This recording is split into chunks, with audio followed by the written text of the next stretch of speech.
bite with another one when they thought it wasn't gonna be another one. Shout out to FYBJ Main, man. Listen, man, y'all don't know FYBJ Main, man. From Chicago, man. He a rapper slash blogger, man. Legit got the lingo, man. It hit different. The whoop. You know what I'm talking about? Listen, man, I be dying laughing listening to FYBJ Main talk, man. Listen, bro. But that's where I got that from. I'm back with another one when you thought it wasn't gonna be no another one. For real though. Hit that like button on the way in, man. Listen, this is what we're gonna do. Tonight we're gonna have shout out to Chicks 1000. We missed you last night, my nigga. But at the same time though, we gave you shots out all through the show though. We gave you shots out all through the show. What up? Shout out Scotty Fly. Shout out to Nell Bowens. Hey, look, check it out though. Listen. So I just got through listening to the Thugger Spaz, right? It's the song where I don't know who told me. I think it was Nunu told me. Nunu was saying that. I think it was Nunu. Well, put it this way. Somebody was telling me, yeah, we was missing you, but we gave you shots out. You know what I'm saying? We ain't forget about you.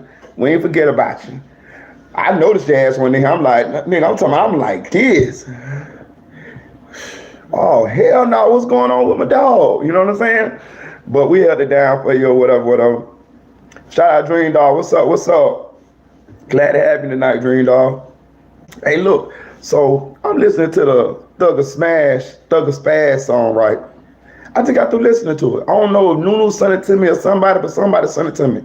And I'm listening to the Thugger Spaz song. This is a song by YNW Sack Chaser, where he supposedly was telling about his falling out with Young Thug, right? Listen. I'm gonna tell you like my mom used to tell her homegirls, baby. Listen, I'm listening to the thing, right? All I hear is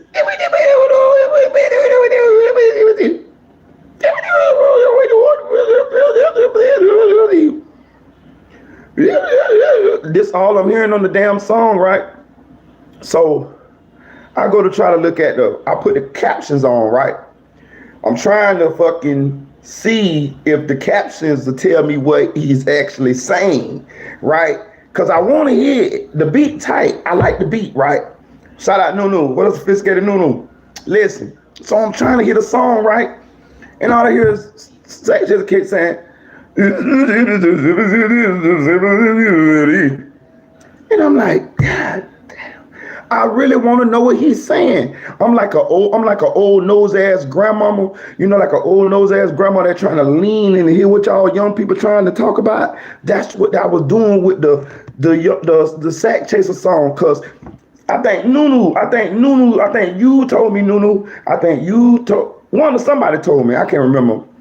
Somebody told me that, shout out John Doe TV. Somebody told me that the Thugger Spaz song was Sack Chaser talking about his falling out with Young Thug. So I wanted to hear what he was saying. Bro. And I can't play it on live because it'll get copyrighted. So I was trying to listen to it ahead of time so that I could dissect it and I could talk about it with y'all, because I think he talking about Young Thug. But I can't tell if he talking about Young Thug, because he going, bro, the dude he's definitely a mumble rapper. Definitely a mumble rapper. The beat sound tight. Where you get the lyrics at, Dream Dog? Because I was so trying to get the motherfuckers. I even typed in lyrics, words. Listen, I put up the transcript. Bitch, I want to screenshot the transcript for y'all. Nigga, the transcript looked like ABCs backwards. Even the goddamn transcript, motherfucker, didn't know what the fuck Sack Chaser was saying on that motherfucker. I seen D, A, T, C, E, just the words. I say, listen, I just got upset. It just cut the motherfucker off. I just cut the motherfucker off, bro. I'm telling you, you need a motherfucking a lingual, what they call it, an interpreter to motherfucking understand what the fuck he's saying on that fucking song. I just heard Thugger a couple times. So I do feel like he talking about Young Thug on the motherfucking song. But as far as deciphering that motherfucking Aztec code he got as a rapping style, I couldn't do it. Listen, I'm telling you, I could not understand what the fuck he was saying. And I was leaning, bitch. I'm like, oh man, I want to hear it. And then it sound like he just about to tell you something, and then he'll go off into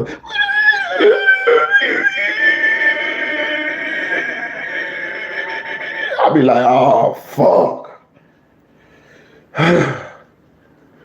Bro, my nose ass wanted to know what he said so goddamn bad, bro. Listen, man. I'm telling you. But look, my one takeaway from the song that I was able to take away from the song. I like the beat, but they definitely have a big connection with Young Thug. The style of the rapping style on the song was definitely influenced by Young Thug. Definitely. You know what I mean? And so I can clearly see that Sack Chaser was definitely influenced by Young Thug when it came to his rapping style. You see what I'm saying? You say probably this song probably had, it might have not a battalion bullet. I promise you it might have not have. It might have not had nothing to do with it because I couldn't motherfucking figure it out. Bitch, I was on that bitch. I'm telling like this. I could not fucking hear it. Bro, listen, I don't know if y'all ever heard it. Have y'all ever heard the song? Have y'all ever heard that fucking song? Go listen to that motherfucker, boy. I'm telling you. It's almost like Sack Chaser playing a game with you. It's like he playing a game with you. It's like he's saying, bitch can't understand what I'm saying. Bitch can't understand what I'm saying. Bitch can't understand what I'm saying. Nah, nah, nah, boo, boo, nah, nah. I'm telling you, that's what it sounds like he's doing with the motherfucking song. I'm like, motherfucker, you. It's called Thugger Spaz. THUGGERSPAZZ. Thugger Spaz. Listen.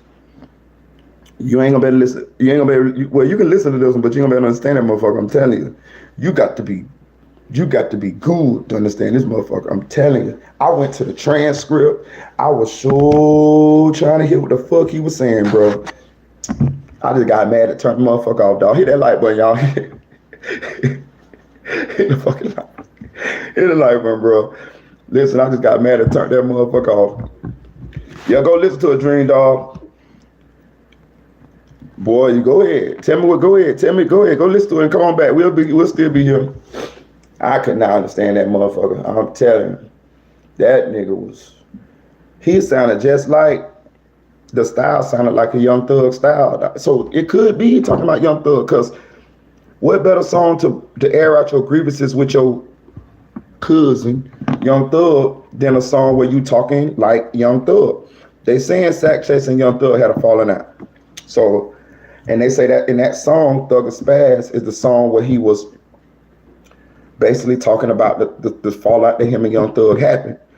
So that's why I was listening to it because, you know, y'all put me up on it. So I wanted to listen to it and I wanted to talk about it with y'all because, you know, it does apply to the case as far as like,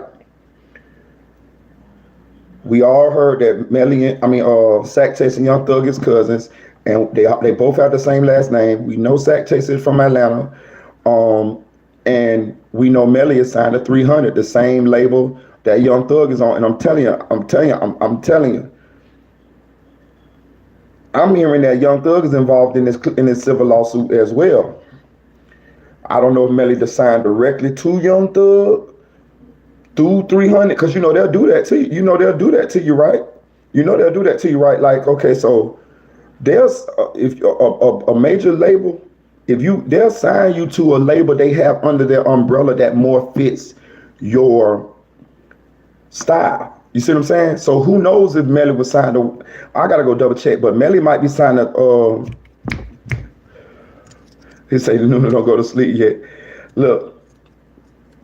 Hey, look. So I don't know. It's called Thugger Spaz. THUGGERSPAZZ. Thugger, like Young Thug, Thugger Spaz. But so a big record company, especially if you're a new artist. So say let's say, okay, say 300, right? So say Melly want to get signed to 300, right? 300 is such a big conglomerate. What they would do is sometimes instead of signing you directly to 300, they'll sign you to a subsidiary, which is a label that under their umbrella that more fits your style. So they might be like, so just think about Melly now. They might assign him to YSL. They might assign him to YSL because his style fits the Thugger style, because of how Young Thug style, okay, put it this way, Young Thug and Melly would mesh very well. They would mesh very well on the track. So a lot of times they assign you to a subsidiary under their conglomerate that fits your image. You see what I'm saying? You know, and if you big enough, they'll sign your ass straight to the motherfucking label. But a lot of times they'll groom you and sign you to a label under their label and see what you do. And if you continue to grow and blossom, then they'll cut the small label out and sign you directly to them. You see what I'm saying? You see what I'm saying? They got music. Okay, what I'm saying, you see what I'm saying? So exactly like a sister label. You see what I'm saying? And it's basically like it's just to see how you do. It's just to see how you do, but they're putting you in the best place for you at that time due to the style you have. You know what I'm saying? That's right. So 300 is under Atlantic. Exactly. You see what I'm saying? Now I'm gonna tell you something. What would happen now? If he would have got out, wouldn't have got in all this trouble, or if he get out or whatever, and he get real big, you best believe Atlantic gonna snatch his ass from motherfucking 300, because Atlantic is the big dogs. You see what I'm saying? So you know they'll snatch him. They'll be like, hey, look, check this out. Yeah, I know he's signed to y'all, but y'all up on us. So when his contract come up, matter of fact, we're gonna buy that contract out. We're gonna buy that contract out, and we're gonna sign him straight to Atlantic. That's what happens. You know what I'm saying? Once you get big enough, now if they feel like you're gonna be big already, the biggest the big dog of that umbrella, they'll sign you straight, which is Atlantic, they'll sign you straight to Atlantic. But if they got to see how you gonna do, you'll go through a series of small labels up under that same label. You really is still signed to Atlantic, but you signed to the other labels up under Atlantic. You get what I'm saying? It's like being signed to Young Money rather than signed to Cash Money, and then rather be signed to Universal than rather be assigned to Cash Money. You get what I'm saying? It's like that. Hit that like button, y'all. Hit that like button. Get them likes up, please. Yeah, that's what they doing with Gunna now. He's signed to YSL, and now he's signed Atlantic, the parent company, exactly. And they said he was gonna do that because who that was? Somebody was talking about that old DJ Academic.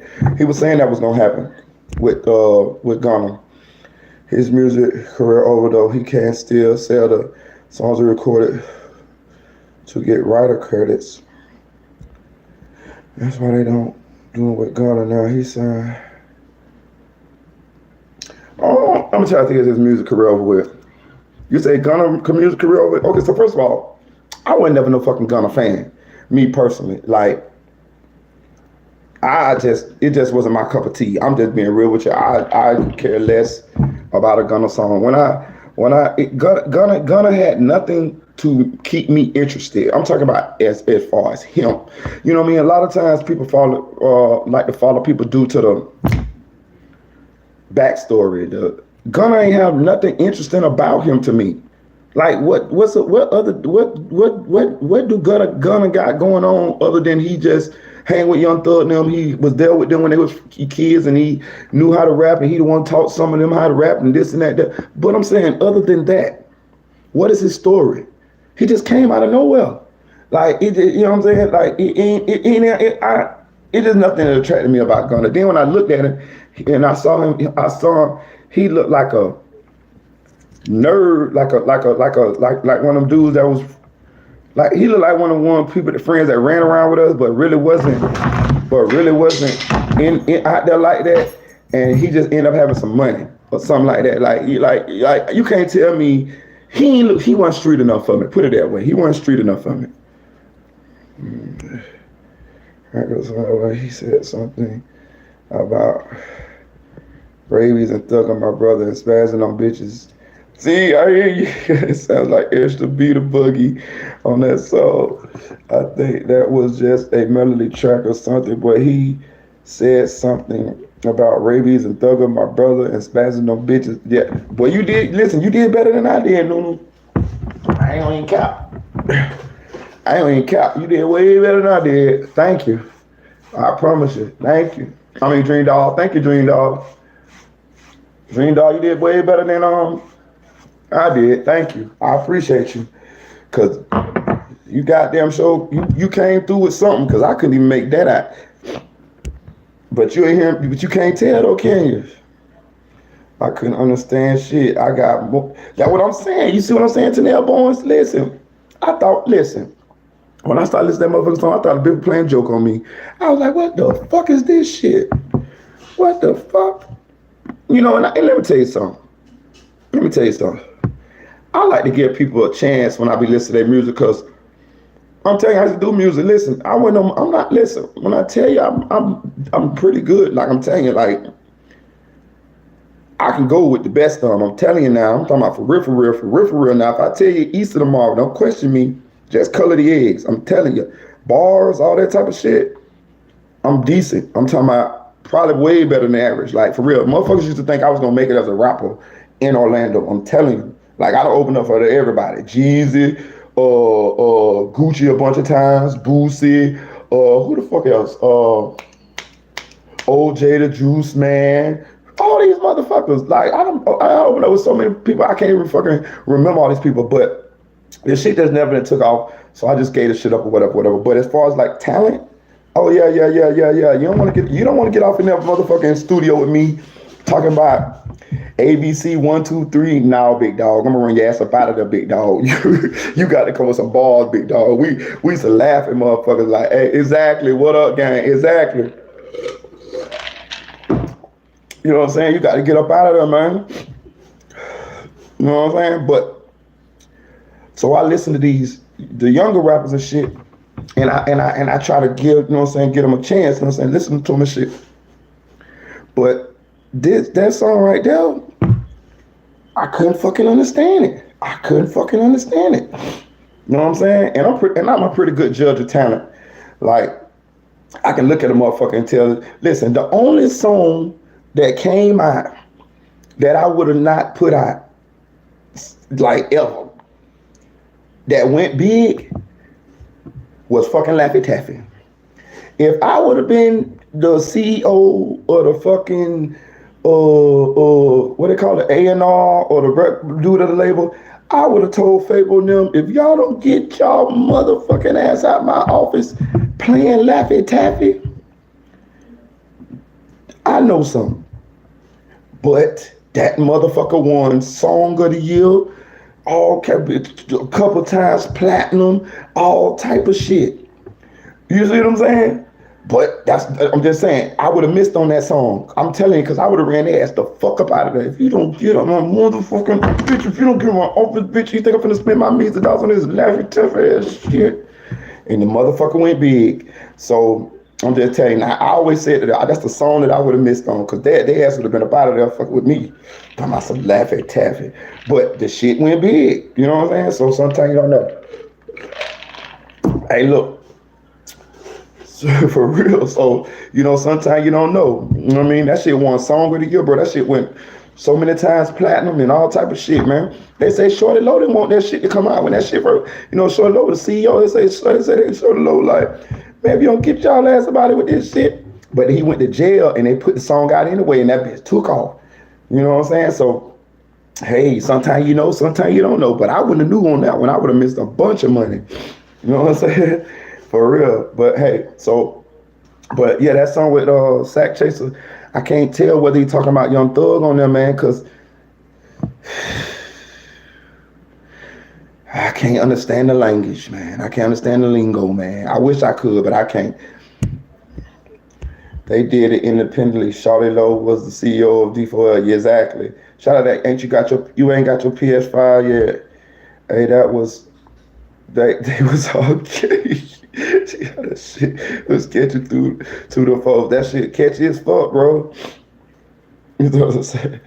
What you say with Tame Bullet? Sack Chaser ass for real, for real. Let me tell you something.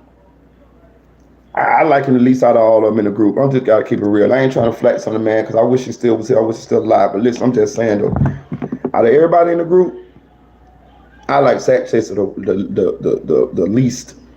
I'm talking about the least. But I'm gonna say this though. My opinion on music, I'm saying I'm pretty good at, you know what I'm saying. But I'm saying it's so many people that listen to music. To if you got a name, or if you got notoriety, or if you around somebody that's popular, like he's around Melly and all of that, it's gonna be enough people that like the music that you got. You see what I'm saying? Now it might not be a lot that like what Melly got, but it'll been enough people that like Sack Chaser music enough for him to make a little career out of it. You know what I'm saying? You know how many garbage ass rappers we done had? I'm talking about garbage. Bro, listen, let me tell you something. And then another thing, producers can make you sound good, bro. I'm telling you, if you got the right producer, you ain't got to really know how to rap like that. They know how to chop that shit up real good and put you on a hard ass beat. I promise you, listen, producers work motherfucking miracles, bro. Trust me when I'm telling you. You get a right producer who know how to fuck with your voice and you know what I'm saying, and coach you a little bit. Cause that's how I got better. I had a good ass producer named Jermaine Martell, and he helped me a lot. You know what I'm saying? That should be like school. You be in that bitch working. Bitch be thinking you in that bitch having fun sometimes, but sometimes you in that bitch working, having to say the same shit over and over 50 times because you can't pronounce the shit or you can't catch your breath. It's one thing to know how to rap, but it's another thing to know how to record in the studio. You feel me? And I learned how to record. I can rap too, but I know how to record. You feel what I'm saying? So, you know what I mean? Play with your voice and shit like that. But these producers nowadays can make your ass sound good in the motherfucker. Let me tell you something, man. Designer cannot fucking rap, man. You know the dude, you know, that nigga don't know how to rap, bro. He don't know how to rap. See, people like let me tell you something.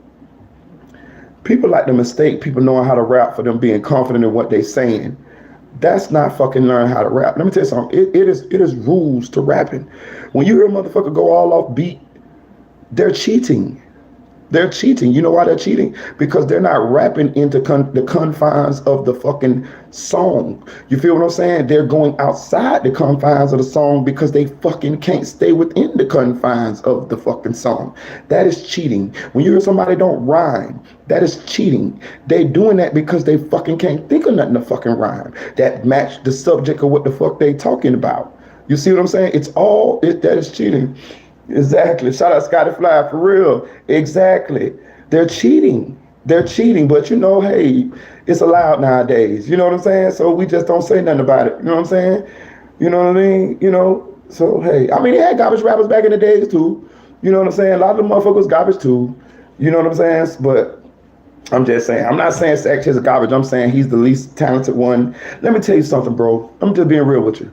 Go listen to Jay Green. We're gonna keep it on them. Go listen to Jay Green and then listen to Sack Chaser. Listen to Jay Green and listen to Sack Chaser. Tell me you can't tell the difference. Tell me you can't tell the difference. Bro, the first time I heard Jay Green, I said, oh, we got something right here.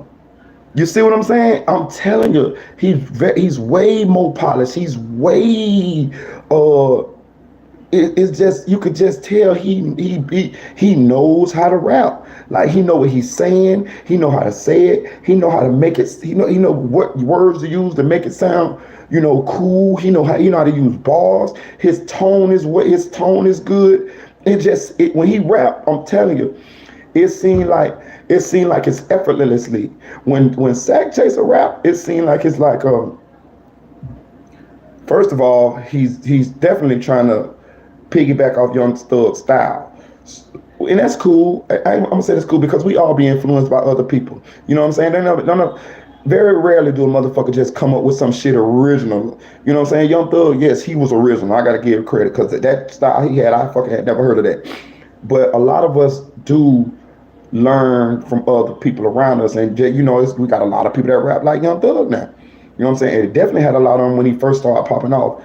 So I'm not saying there's anything wrong with it. I'm just saying like he's supposed to switch that shit into his own style. Use a little bits and pieces of it, but make sure you got your own shit going on. But I like Jay Green way better than him. I like Juvie way better than Sack Chaser. Of course, I like Melly better than Sack Chaser when it comes to the music. And I'm telling you, even little hyper chocolate ass bug-eyed bee slime is better than Sack Chaser, in my opinion. I'm telling you, that fucking One Step song, that is a fucking good song, bro. I'm telling you, that bitch could have been on a Disney movie. I'm telling you, when I first heard that motherfucker, I said, oh, well, I could see this bitch on the Lion King or something. One closer. I'm telling you, listen, he had it one. I mean, you know what I'm saying? Yeah, but he has bitches on bitches on bitches for real. Hallelujah. Get him to. Yes, actually. Adrian, dog. Look, I mean, let me tell y'all something. Everybody look good when they get some money. I'm saying, what I mean is, to more people than they did look good to. You know what I'm saying? Did you see the nigga? What the nigga name? Seal? Have you seen this nigga? Have you seen this nigga? You know the nigga Seal, the singer, the multi, cross what the nigga, you know the nigga Seal, the nigga here even is a fucking model. The nigga with his face all like this. You know the nigga. What song he had?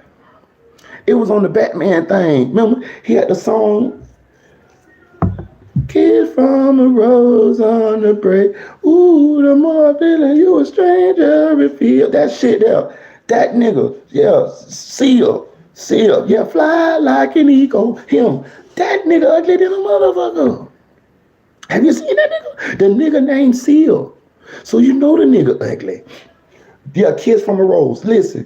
That nigga ugly than a motherfucker. And he a fucking model. And hoes love him. Why?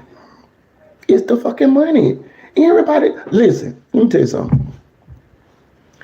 It's a lot of them ugly motherfuckers, man. I'm talking about it's a lot of them ugly motherfuckers, bro. Have you ever seen motherfucking, what is nigga name? Black Youngster before, but when he had with his first couple videos, when he had them big ass goals in his mouth, have you seen him? With the big clothes, with the big t-shirts and all of this shit? Now he got veneers and all of this shit and all of that there.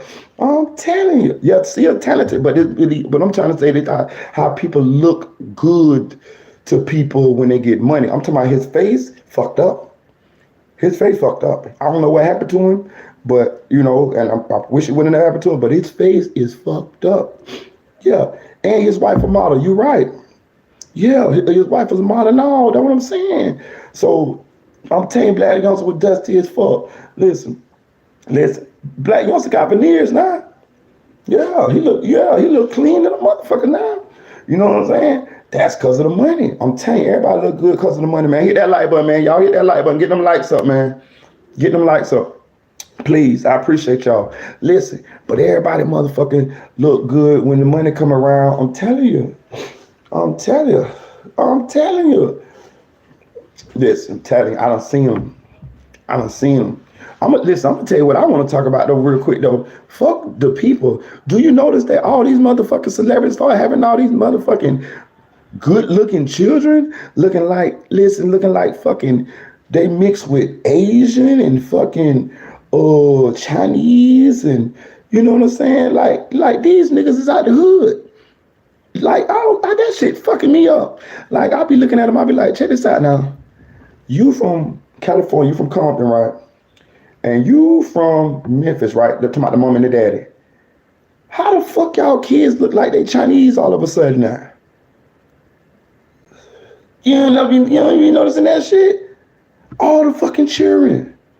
It's like since y'all rich now, all y'all children got the little baby hair and come out with a hair full of hair with the little cheeky Chinese eyes and very light skinned. Where the ugly babies at?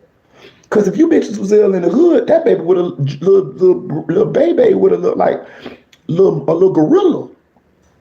Why is y'all rich and now that y'all got money, the kids is coming out looking like they half Asian, half Chinese, all long hair. You know what I mean? Everybody having twins. I'm telling you, them motherfuckers are genetically altering them fucking children. They going and they fucking picking the children eye color. They fucking picking the children hair color. And they artificial inseminating in the picture dish. They, oh, Tiana Taylor, you want your child to be jet black with blue eyes? Okay, Tiana Taylor. They mixing that thing up, put it in that needle, shoot it right in the pussy. Like a turkey baster. I'm just telling you, just peep it, bro. No celebrities. You show me a celebrity with an ugly baby right now. Show me a celebrity with an ugly baby right now. I see a bunch of them motherfuckers in the hood. I see a bunch of them running around here. For real. But in the celebrities, show me a celebrity with an ugly baby. I'm just saying. Show me a celebrity with an ugly baby. I'll wait. Shout out Manziel TV. I'm telling you, them motherfuckers is genetically altering them babies. I'm telling you. And everybody got twins now. Everybody having twins now. Man, them bitches going right to Dr. Feroci. What that bitch name? Dr. Fioshi. What that motherfucker name? That's what they going to, him. And Dr. Miami. Or whoever, Dr. Miami homeboy. I'm telling you, none of these children looking like hood nigga babies no more. And they used to, the parents is from the hood, allegedly. Think about it. Think about it. I'm just saying, bro, I ain't seen an ugly celebrity baby yet. I'm just being real. But the parents supposed to be from the same place me's and you from. Is the money making the babies look better? I'm just asking y'all. Okay, I got neighbors. And I'm not talking about my neighbors' kids. I'm not talking about my neighbors' kids, right? But I watch them play outside every day, right? I can look at them and tell they supposed to be here.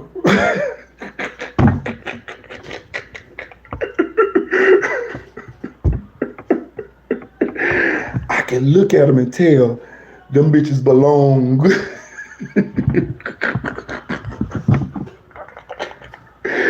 When I see them motherfuckers coming out them bushes with them motherfucking sticks, when I see them motherfuckers coming out them bushes with them sticks, they playing hide and seek with them motherfucking sticks, and they got the motherfucking Indian shit through their head, and goddamn, they run around this bitch barefoot, and the sticks on the ground, and they don't hurt their feet. You know the little sand spurs, they run right over them bitches. They run over them bitches like some aborigines. Listen, I know they belong.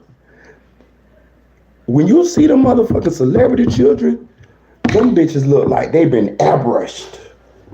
I'm talking about them motherfuckers look like they was born with a filter. I'm just saying. Y'all correct me if I'm wrong. I'm telling you, I've been looking at them. But I be confused because bitch, Venus is Serena from Williams. Serena Williams from Compton, nigga. Why her baby don't look like little baby them? Why her baby ain't balled up top of his head, looking like little fucking BBs on his fucking head? Can y'all tell me why? Is the money in the blood? Is once you get rich, do it go through your DNA and make your babies come out looking like little clay dolls or something? Make your baby look like Megan? You know what I'm saying? What that bitch name, Megan? You feel me? Oh, it'd be a filter. Well, these motherfuckers running around here need some filters.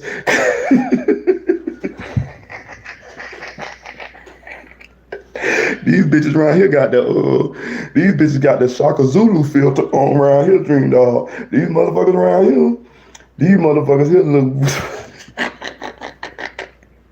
Hey, Dream Dog, I be seeing smoking the blunt. I be like, yeah, that bitch, that gonna sell dope. Yeah, him. Yeah. Get your ass on. Go play with your mammy. That's what I be telling you. Go play with your mammy. Get your ass on my Then when they get big, I be trying to be their friend because I think they got guns and shit. Hey, little Junebug. Yeah, man, boy, you done got big. With that big ass gun on the side. When they get about 12, I'll be trying to be their friend.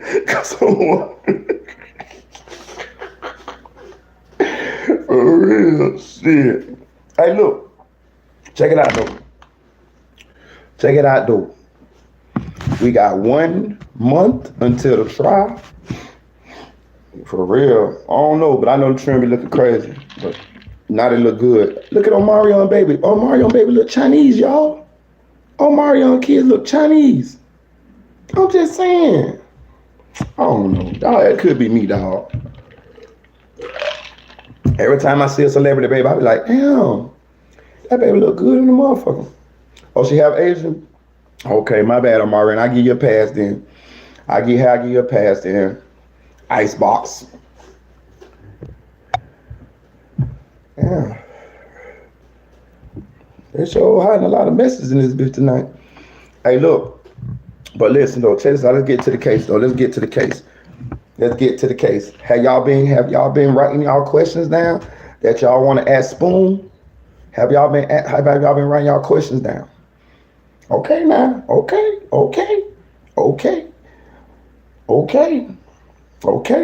Y'all let me write y'all questions down. When the man get on live with us, you know what I'm saying? Or is there a chance of him winning or not? Listen, shout out DJ Bonds. Listen, when we do the live with Spoon, with Juvie Father now, I want you to have your questions ready. You know what I'm saying? I'm still waiting on, for real, we waiting on that 2 battalion bullet. We need that motherfucker ASAP. I'm waiting on that bitch. I typed on the thing today trying to see if that bitch came up. Listen, click all messages instead of top messages. Yeah, I gotta do something. For real. Yeah, I got y'all. I just put y'all in there. I did it. Hey, look, but listen. We're gonna be going live with them. So I want y'all to be able to ask these questions. I want y'all to have some questions prepared. Therefore, you can you can get maybe answers to some of the questions that you have. You feel what I'm saying? Because let me tell you something, man. Yeah, they need to drop that for real. I need to set up a text now so we can call in. Yeah, I'll do it, cuz I got you. Y'all been telling me, my girl. My bad, I got it.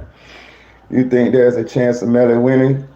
Yeah, there's always a chance. Listen, man, I'll tell you something. You always got a chance until the judge do like this here and say guilty. And even after then, you got a chance because you got appeals. You know what I'm saying? You got technicalities. Yeah, you got a chance. This is the United States of America. This is the greatest judicial system in the world, so they say. But they railroad black men every day. But yes, do you have a chance? Yeah, you have a chance. Yes, Melly has a chance. Hell yeah. Listen, let me tell you something. Shout out Kenny. That's my homegirl. I hit you in your inbox. I hit you in the email, Kenny. I hit you back. So we're gonna do that. I appreciate it. Shout out for that super chat, Kenny. I appreciate it. Listen. Yes, Melly has a chance. Listen, let me tell y'all something. I told y'all, listen, I talked to Spoon about this too. Listen, I did talk to Spoon about this, right? He don't mind nobody being liking Melly for Melly music and stuff like that. He understand that part, right? You know, and that's the same as me. I don't mind nobody being no Melly fan because I could see how you would be a Melly fan. The man is very talented, bro. I'm just keeping it real. The man is very talented. Was a great artist. Was gonna be big, but with what he alleged to have done, that just threw me off. You mean? And it's like I look at it sort of like R. Kelly. You see what I'm saying? R. Kelly is a great artist, probably the greatest artist of our generation, pound for pound. But I also seen him pee on a little girl, so I know how to compartmentalize. I know how to put you as a great artist, but also as not a good person. You see what I'm saying? And it's cool. That's okay. Ain't nobody perfect. You feel me? We all got different. I just ain't no fucking. I just ain't did no shit like he did. But I could have been in jail for killing motherfucker too. I just told you the story. So, but I don't even do no shit like that. What I'm saying is I try not to judge people like that. But what I'm saying is I'm on my side because of my affiliation, my loyalty, and I'm a father. And I just fucking, if any parent, when any parent lose their child, I automatically feel for them. You know what I'm saying? Like that is the worst feeling for a parent in the world, man. So, and then for the heinousness of this crime, you know what I'm saying? And then let me tell you something, I'm gonna be honest and real with you. If I would have looked through this evidence and I would have, from what the police put out and the stuff that we know, and I would have felt like he didn't do it, I would have said it. I'm just being real. I would have been like, bro, listen, I don't care what y'all say. This man probably ain't do this shit. You know what I'm saying? I would have been like, this man ain't do this shit, dog. Like I promise you, I would have called it straight. But I'm just seeing how they moving funny. I'm seeing how they moving funny. I'm seeing what the police saying. I'm seeing what's going on. It's just, you got to be like, you got to be real naive to believe that he ain't have something to do with some of this. I mean, it's just written all in the tea leaves. I mean, you can go for on and on and on and on and on. They got his mama for witness. They looking at his mama for witness tampering. Why the fuck is you tampering with witnesses if he's innocent? What the fuck is you lying for? What the fuck do Portland got to lie for? Why the fuck you ain't just ride with Portland with the hospitals with the bodies, nigga? You ain't do nothing. I would've. If I ain't had nothing to do with my homeboys getting killed, nigga, I would've ran that motherfucking car. When I'd have got out that bitch, I'd have been crying like a motherfucker, toting their bodies in that bitch to the hospital, talking about, help me, help me. That's what I would have been doing. You know what I'm saying? You feel me? We'll say, man, I don't see no angle of him being innocent at all. I've seen very few high-profile lawyers who say Melly has a very beautiful case. What's your thoughts about that? I have seen a few high-profile. Okay, so Telex Smith, I can say you knew because we be here all the time. So my opinion on that is, listen, I'm not a lawyer. I'm just giving my only opinion, but you know what I mean? Listen, I'm telling you, I'm from Orlando, Florida. I seen Casey Anthony beat her case from fucking killing her, allegedly killing her daughter. You feel what I'm saying? So I seen fucking, I'm old enough to see OJ fucking beat the Nicole Brown Simpson and the Ron Goldman murders. So do I think Melly got a beatable case? In my opinion, no, but can he beat it? Yes. I've seen prosecutors fumble cases. Everybody who gets on the stand in Melly's case is going to lie. Trust me. We done been over the evidence here. Dontavius Withers is gonna lie if they get on stand. Jamel, what the fuck? Jacoby Mills, what is that? Mills? Jacoby Mills, he gonna fucking lie. The ex-girlfriend mama, she already done lied in a deposition. She said that she didn't get no money from Melanie, which is a fucking lie. That's how she got down to the goddamn Virgin Islands. We know his mama gonna lie. His mama told him that he called her after the fucking situation. Melly told the police that I didn't call my mama. That wasn't my phone. That's not my phone number. Track gonna fucking lie because Jacoby Mills told the police that he gave the gun to Track. This is in black and white. So if they even hit the stand, they're going to lie. We know Track gonna lie because he the one who gave fucking Melly phone up. Melly said that's not his phone.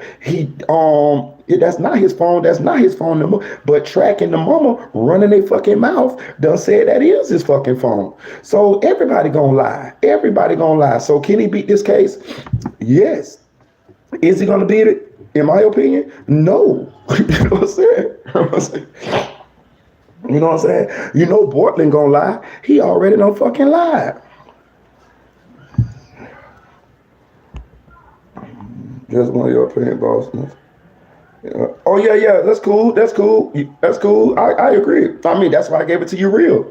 You see what I'm saying? Listen, one thing about it, when I talk, I'm gonna try to keep it as down the middle as possible. If it ain't gonna be down the middle, I'm gonna tell you, I'm gonna be like, hey, look, you know, I feel a way about this. I'm biased on this opinion, y'all. But yeah, can he beat the case?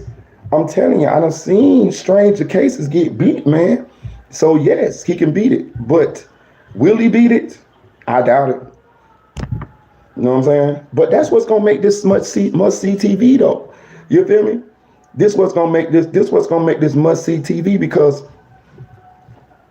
is he gonna win? Is he not gonna win? You know what I'm saying? Like, is he? You know, it's gonna be interesting because can you imagine the cross examination? Everybody gonna be lying. That's what's gonna make it for like, bitch, get your popcorn. Cause we right here on this channel, we know. We know what's really going on. We know Miss Jamie is running around here paying motherfuckers, and we know Track lying, and we know who done made the statements, and who we know all the juice. We know all the dirt. You feel what I'm saying? So when we see these characters get up on the stand and say what the fuck they gonna say, well, the ones who been in this chat with us, we gonna be sitting here like that lying ass bitch, po ass blind ass Portland lying bitch. Bitch, you know what I'm talking about? Listen, can you imagine how we gonna be? Cause we know more than everybody else. As far as like from what I see, you know what I'm saying? We've been educating each other on this shit for almost a month now. And we've been really at it for about a year off and on. So, and we got all the shit. You know what I'm saying? So, bro, we gonna be sitting there looking like this a lying bitch. You know what I'm saying? Listen, I'm telling you, some of these motherfuckers, all these bitches gonna be convicted, gonna have perjury charges. You know what I'm saying? For real. I seen technicality, but he has too much evidence and loose ends. For real. Witnesses testimony. If they stream it, could you do live reactions? Yes. Yes, I could, Kenny. Hell yeah, I would love to do that. When did Track take the murder weapon? I wonder if it was after Melly killed them because they said he had a video shoot later that day. They went back. They saying, well, Jacoby Mills said whenever they went back to look for the murder weapon, it was nighttime. You see what I'm saying? So I'm assuming it wasn't far away from the scene where they got killed at, because Melly and Bortland split up after that, and Bortland took the bodies to the hospital. So what I'm saying is, it probably wasn't that far away from the scene, but I'm thinking it was probably, I don't know. That's a good question, Nuno. Don't make me lie, man. Don't make me lie. I ain't gonna even get no opinion on that. But I'm gonna say Jacoby Mills said it was at nighttime.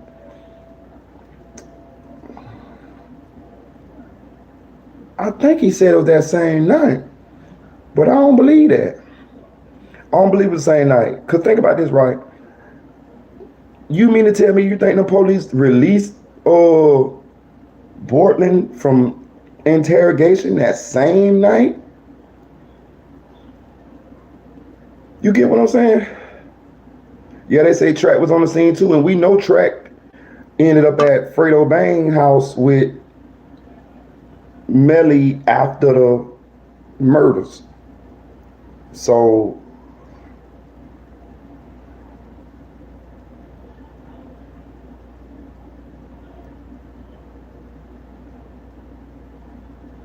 it had to be before the police searched that area. I'm thinking so too. That's what I was thinking, Kenny. So it had to be that night. Oh, damn, boy, I wish I could listen. I know where to find it at. If you go to that Spotify documentary, the Ace Hood documentary, Infamous, they say when it was. I'm telling you, I think it was. I think they said it's that same night, but I didn't want to repeat that because I just wasn't able to. I just wasn't willing to agree that it happened that same night. But I think in the Ace Hood documentary, they said it was that same night. I think Jacoby Mills said that same night, him, Track, Bortland, and Melly went back, found the gun. Jacoby Mills said he found the gun and he gave the gun to Track. Track said he'd take care of it. And that's the last they seen of the gun. Said it was a .40 caliber handgun and it had blood on it. And that's the last they say seen of the gun. Jacoby Mills allegedly lived in the mansion with them. So, I don't got Spotify on this fucking man. And I fucking, I got too much shit on here as it is. I definitely wanted to do it. I thought about doing that anyway, cause before I even got on here, cause I wanted to go over some of that shit on there anyway. But, mm, mm, I might figure it out. I'll figure it out. I'm not sure when they search either, Kenny. Honestly, I don't wanna. Was Bort there when he took the gun? Yes. According to Jacoby Mills, Bortland was there. It was Bortland, Melly, Track, Bortland, Melly, Track, and Jacoby Mills. According to Jacoby Mills. So yes, Bortland was there. So that means okay. So question. Let's walk through this. Do y'all think that do y'all think that they questioned Bortland in that hospital in all night, or was only maybe an hour and then he was free to go after that? Yes, it was after Bortland took him to the hospital. Yes, yes.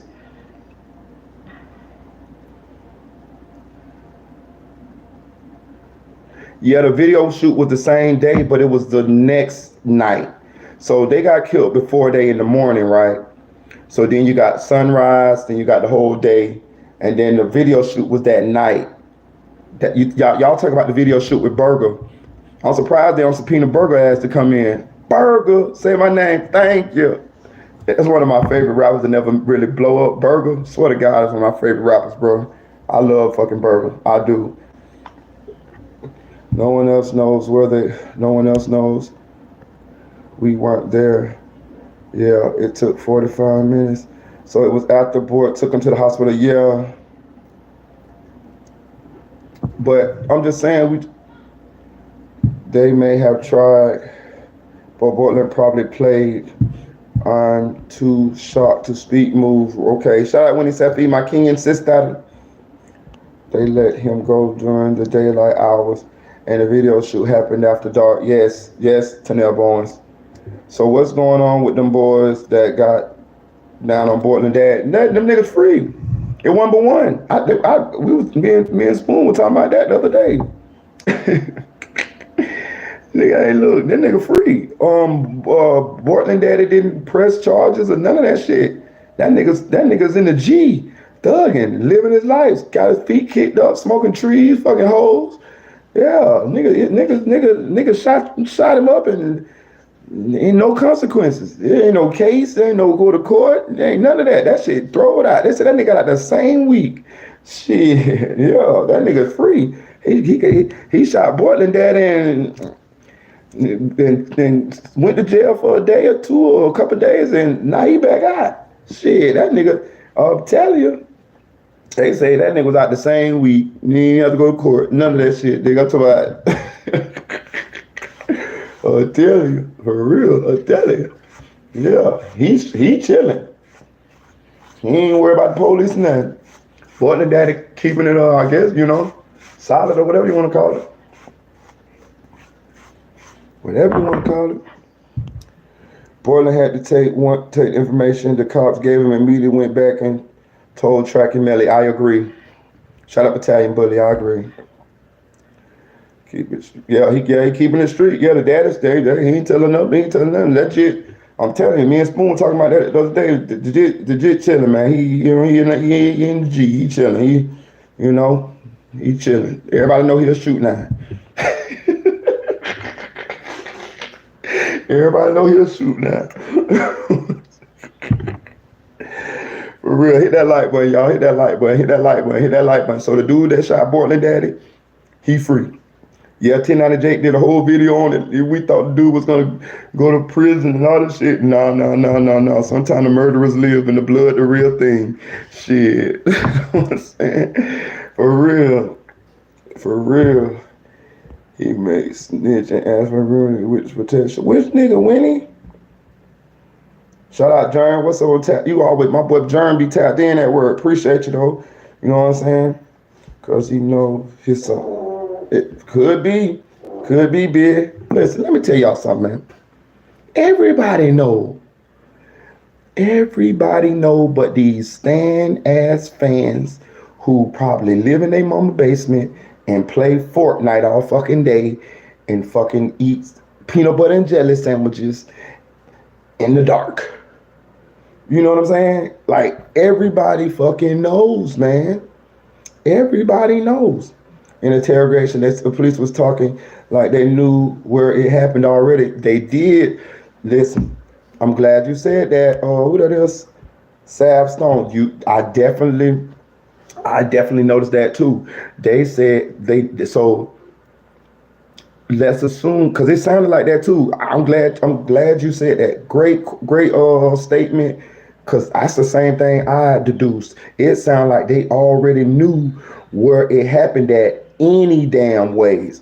So what I'm thinking is wherever got rid of that gun at, it was away from the scene, but probably not that far.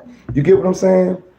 Maybe a couple blocks, you know what I'm saying? Whatever. But I agree. It sounded like they already knew where it happened at. Yes. Yes. So shout out to Sav Stone. That was a great observation. Because I thought the same thing when I was listening to them interrogate Bortland inside of that hospital. It sounded like they already knew what a real scene was. Yes, definitely. Definitely. Definitely. Which means they was on that scene very soon. Oh, I want to know when they was on that scene. They'll tell some professionals with them questions. Yeah, all professional with them questions. They will. Listen, I wonder when they gonna ask questions about what they know just to see how you answer. For real, I want to fucking know when they got to that scene. Was they on that scene? Was they on that scene that same night, or did they get to that scene the next day, or the fucking next? You know what I'm saying? Like when did they find the real murder scene? You feel what I'm saying? That's what I want to know. When did they find the real murder scene? They're gonna ask questions about. They just know. So the police have the gun or the track. This is just my theory, Winnie Safi, my Kenyan sister. This is just my West Coast 90.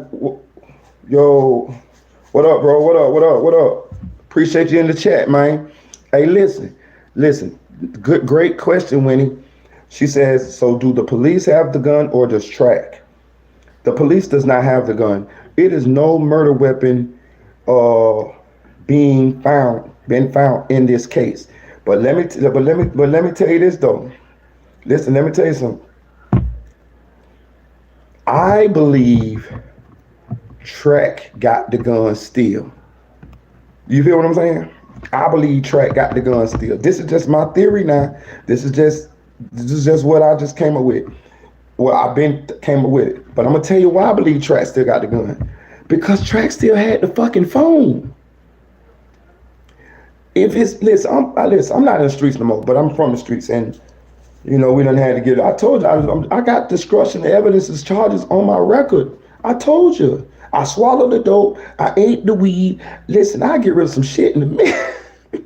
I'm telling you. I am the destruction of evidence man. I'm telling you. One day I'm going to get my record and I'm going to let you motherfuckers see it. You're going to see these armed trafficking. You're going to see the destruction of evidence several times. Listen, I'm the destruction of evidence man. Trust me. I've been doing this shit since 15 years old. When I was in the streets, if my homeboy give me his phone and give me the gun to get rid of, we're going to get rid of that the same fucking night. We're going to get rid of that the same fucking night. That shit, they live in Fort Lauderdale, Miramar, that shit is a hop and a skip away from the fucking ocean. That shit will be in the fucking ocean, ate up by fucking salt water. I'm going to break that bitch down in so many pieces. You know what I'm talking about? And nigga, I'm going to throw that bitch, you know what I'm saying? The phone, all that shit, nigga. The chip gonna be out that bitch. Everything, nigga. So why did he still have a fucking phone? For leverage. So if he had the phone for fucking leverage, which they're saying they used that in order to get out of jail for that immigration hold, then it made me believe that he would keep the fucking gun too. It's not far-fetched for me to believe he would keep the fucking gun too. I could be wrong, but I think Track probably got that gun in a vacuum sealed pack, the same pack them pounds come in. He done vacuum sealed that bitch, put that bitch in a small safe, and buried that bitch somewhere where only he fucking know. Melly don't even know what the fucking gun is. And that's why Track can say what the fuck he want to say about Melly's mama and all of this type of shit, because he got Melly by the balls. Hey, listen, he got Melly by the huevos. You like that, don't you, Chase 1,000? He got Melly by the huevos. You know what I'm saying? For real. So just answer Winnie Sophie question, I think Track got the gun, but I could be wrong. It's just a speculation. It's just a rumor. It's just a hypothesis, a theory. I'm 8 minutes from the beach. No, exactly. I'm 8 exactly.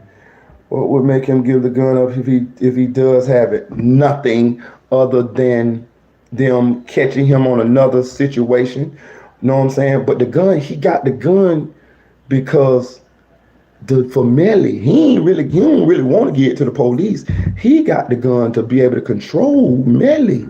You feel me? You know what I'm saying? That's what the fuck the gun for. That's what he kept the phone for.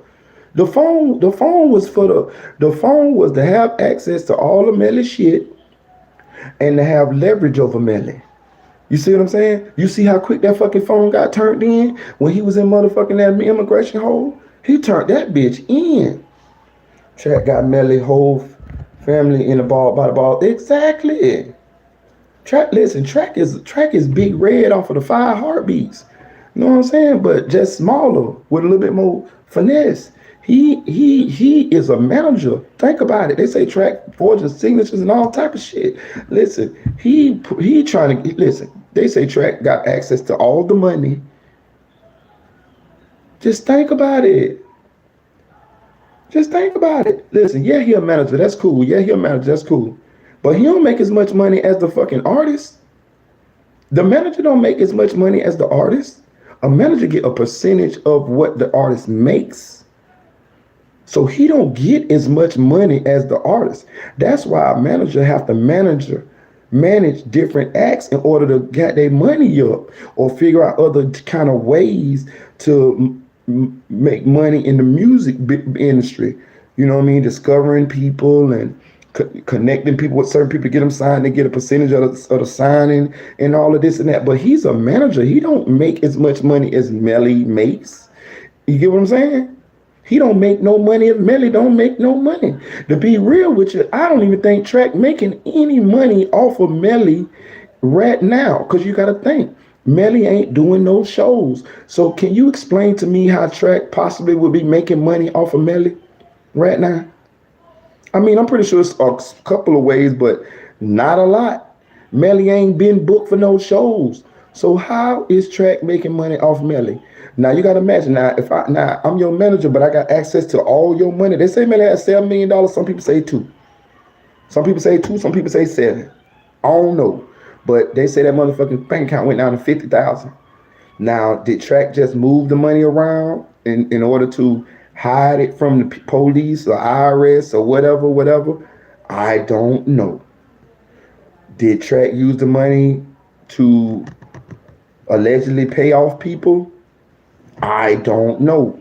But I do know he was paying people off or shooting people money.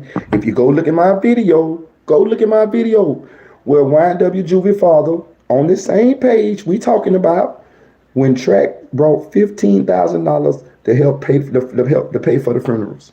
Well, some of it was to pay for the funerals and some of it was for some of them to put in their pockets. Go look at the interview. Some of y'all already done seen it. It was Melly's money. Track was the middleman in the money. How did the girl mama, Mariah mama, how you think she ended up in Virgin Islands? The money. See what I'm saying? So then we already know that Melly was taking care of quite a few young ladies. Portland them told you that in the video. Oh, my dog bought her a car, put her in a condo. So he paying for all this shit from behind bars. Let alone whatever money that Jamie done siphoned out from out of his ass. Oh, you buying all these whole shit, you ain't gonna look out for your mama. We all know how the game go. And then imagine Track issuing all this money out to all these different people and not pinching a little bit for himself here and now. for handling all this business and all of this type of shit. He the manager. He ain't making no money. Melly ain't doing no shows. So I mean, sure enough, he got other artists or whatever, but I mean, most of his artists fucked up now. King Von, God Bless the Dead, Moowop facing the death penalty for murder, LBG Duck, Hot Boy facing a RICO case right now. I think Dirt 30 Deep Grimy on a RICO case too. You know what I'm saying? Wiz the Wizard dead. God damn. You see what I'm saying? So I mean, Track done got married. They say Track got a baby, a side baby that he just had with his side chick. Done put say he got a side chick up in a nice little spot, nice little crib. You know what I'm saying? Ducked off. You feel what I'm saying? He just got married not too couple years back. That costs money. Man, they running through Melly money, man. Shit.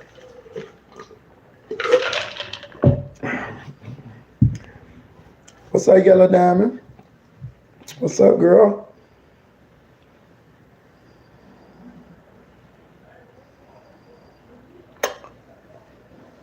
Lock on you. Lock on your Yellow Diamond. Right between them. Right between. I don't think Track hasn't paid himself handsomely. I agree, Yellow Diamond. He probably spent most of it in attorney fees and paying Melly bills. I think a lot of it went to that too when he said, "Feed my king and sister." Yeah, on the making money off him, going on to that bank, moving it for real. They was moving it for the sake of this lawsuit. It could be running from the law. In a song, Melly hinted that he was worth 2.9 million. I don't know if it was just a lyrical song. It could have been. Who knows? It was a lie. Melly told Track to leave him alone. I wonder why. Oh, I don't know. Boy, you sure be coming with them gems and jewels, Nuno. I appreciate that. Hey, y'all hit that like button, man. Hit that like button. Hit that like button. Hit that like button. That's why this case is gonna be so interesting, y'all. Because if Jacoby Mills or Dontavius Withers show up to trial,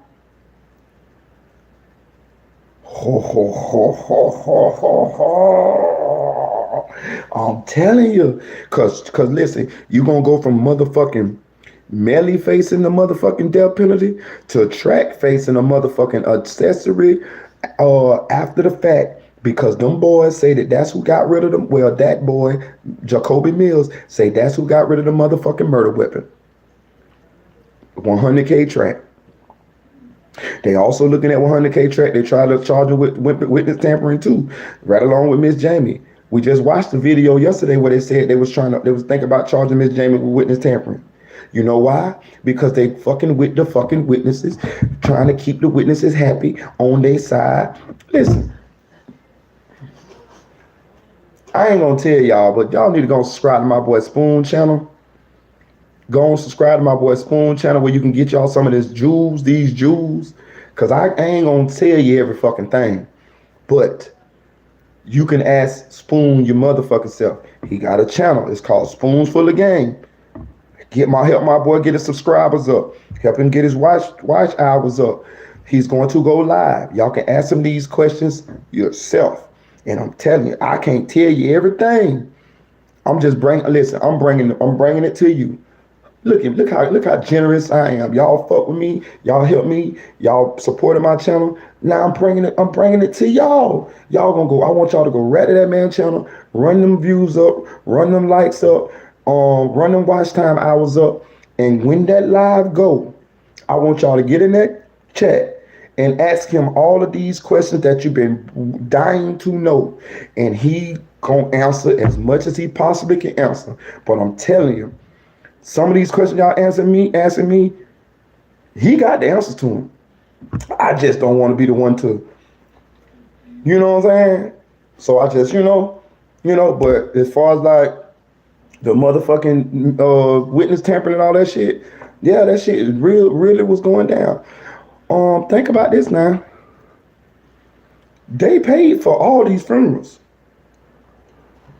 You know what I'm saying? Train dog. When y'all gonna lie together? We coming up with it, but it's gonna be soon, probably the next couple of days. So go on subscribe so you can get them the notification, because if you ain't subscribed, you ain't gonna know we go live. So you ain't gonna be able to ask the questions. So y'all need to subscribe to this channel and or subscribe to Spoon's channel. It's called Spoons Full of Game on YouTube. Spoons Full of Game. He just started it. Spoons Full of Game. So when we go live, you'll get the notification and you'll be able to jump on the chat and ask YNW Juvie father questions that you probably wanted already the answer to. You can't get no better than that. You can't go ask Miss Jamie. You can't ask Sack Chaser Mama. How you gonna where can your skin you get better than that? But right here, told you, we the ones. We shout out to the Squiddy, shout out to Dream Dog, shout out to Battalion Bully, shout out to Sophisticated Nunu, shout out to the Chicks 1000. We the Squiddy up in this bitch. I'm telling y'all, for real, telling y'all. The fact that Melly didn't go to the funeral nor the hospital, just look. Exactly. I'm gonna need the rest of the life story videos. You need to get in this life story, Yellow Diamond.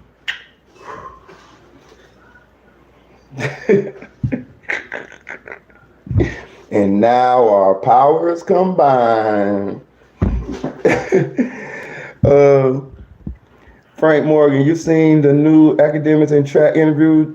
Just seen it today. No, boy, that's why I fuck with y'all. Here we go. Let's go. Let's motherfucking go. That's why I fuck with y'all. That's what I'm saying. DJ academic and track interview. This nigga crazy.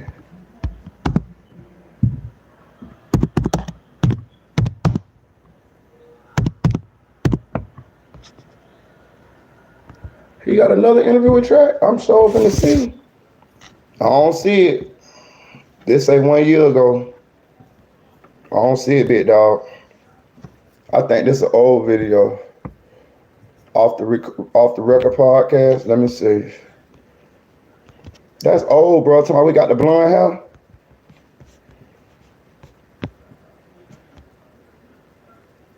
Let me see. I'm telling you. Let me see. Let's see. Oh.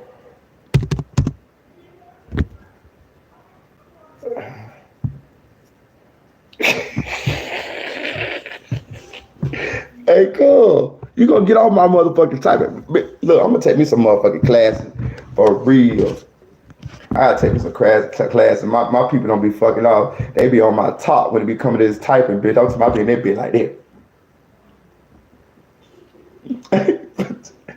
I mean, like, Battalion Bully, I be like this.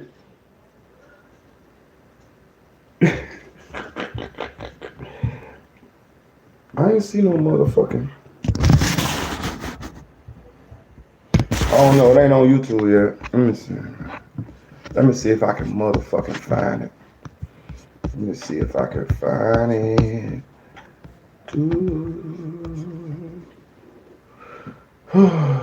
Let's see if I can find it. What's going on? Oh, I got bullshit. See if I can find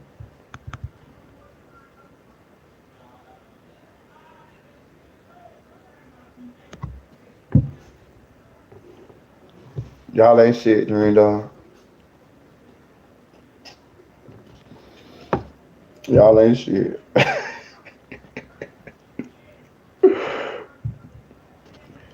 Let's see, man. Bro, what's up with my fucking... Oh man, Leo Coin on my ass again. Let's go. Okay, there we go, there we go. Let's see.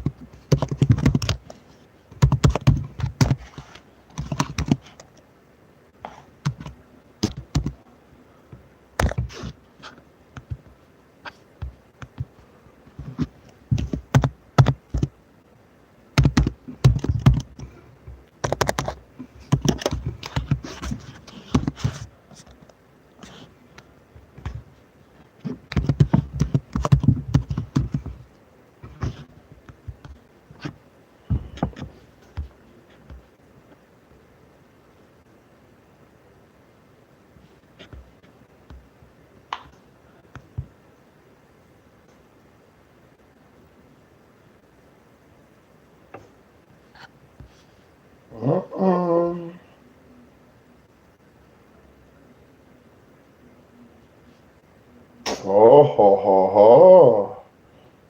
Where's that? Uh-oh, y'all, we might got it. We might motherfucking got it.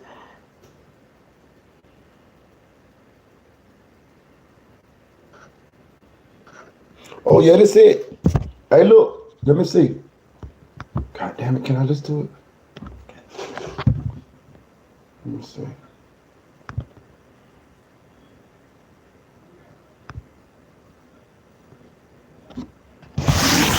Hold on, y'all. Oh, bitch, I think we in there like swimwear, y'all.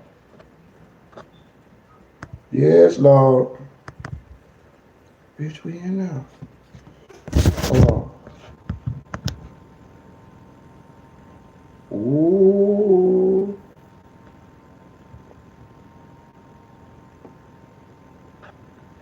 We might be in there, y'all. Hit that like button. We gonna listen to this shit, I think. I'm downloading this shit now. We finna listen to this goddamn. We finna listen to this motherfucking 100K track shit. Come on here, goddamn it. Download, baby. God damn it. It's download. I think it's downloading, y'all. I think it's downloading. We finna go over this shit. Shout out to the Squiddy. Shout out to the nigga. This is the group chat. I'll tell you. What is that? An iPhone thing? Let's see. Yeah. What the fuck? It's, oh shit! What happened?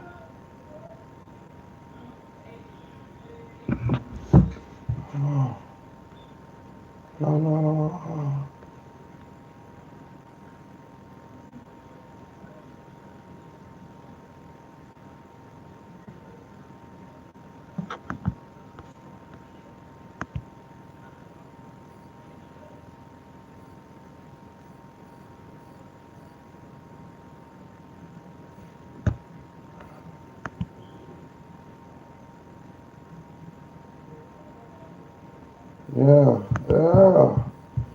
Yeah.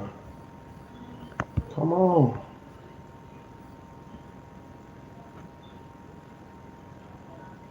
Okay.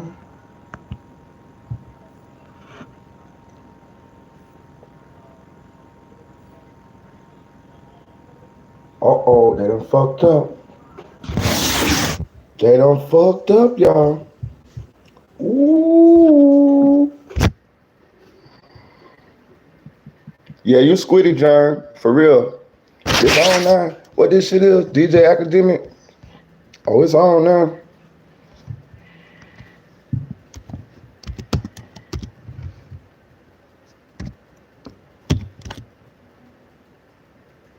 Off the record. Bitch. Here we go.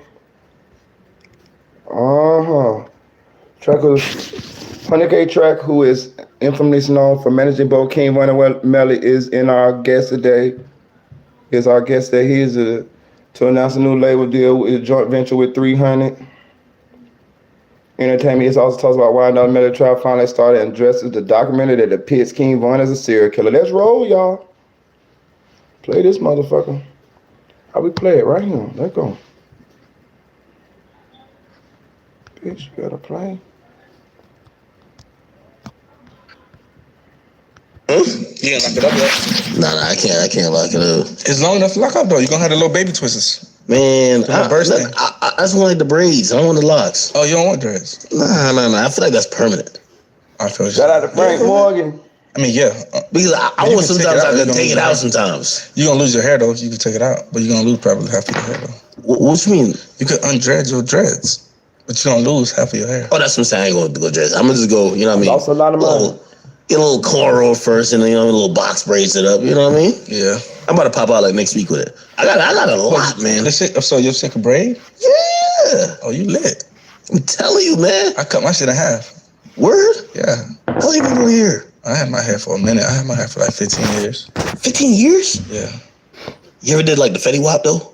What? The bones? What you mean? Nah, you got to put like a little fake hair in there. Nah, I Start the kick. Fake hair. Little Suck start. ass nigga. Don't put no fake hair. I grew my shit Suck regular. ass nigga. For real? From the snow? Lame I'm Haitian person. though, so it was like a punishment to grow my hair. Like I got beatings and shit, kicked out the house.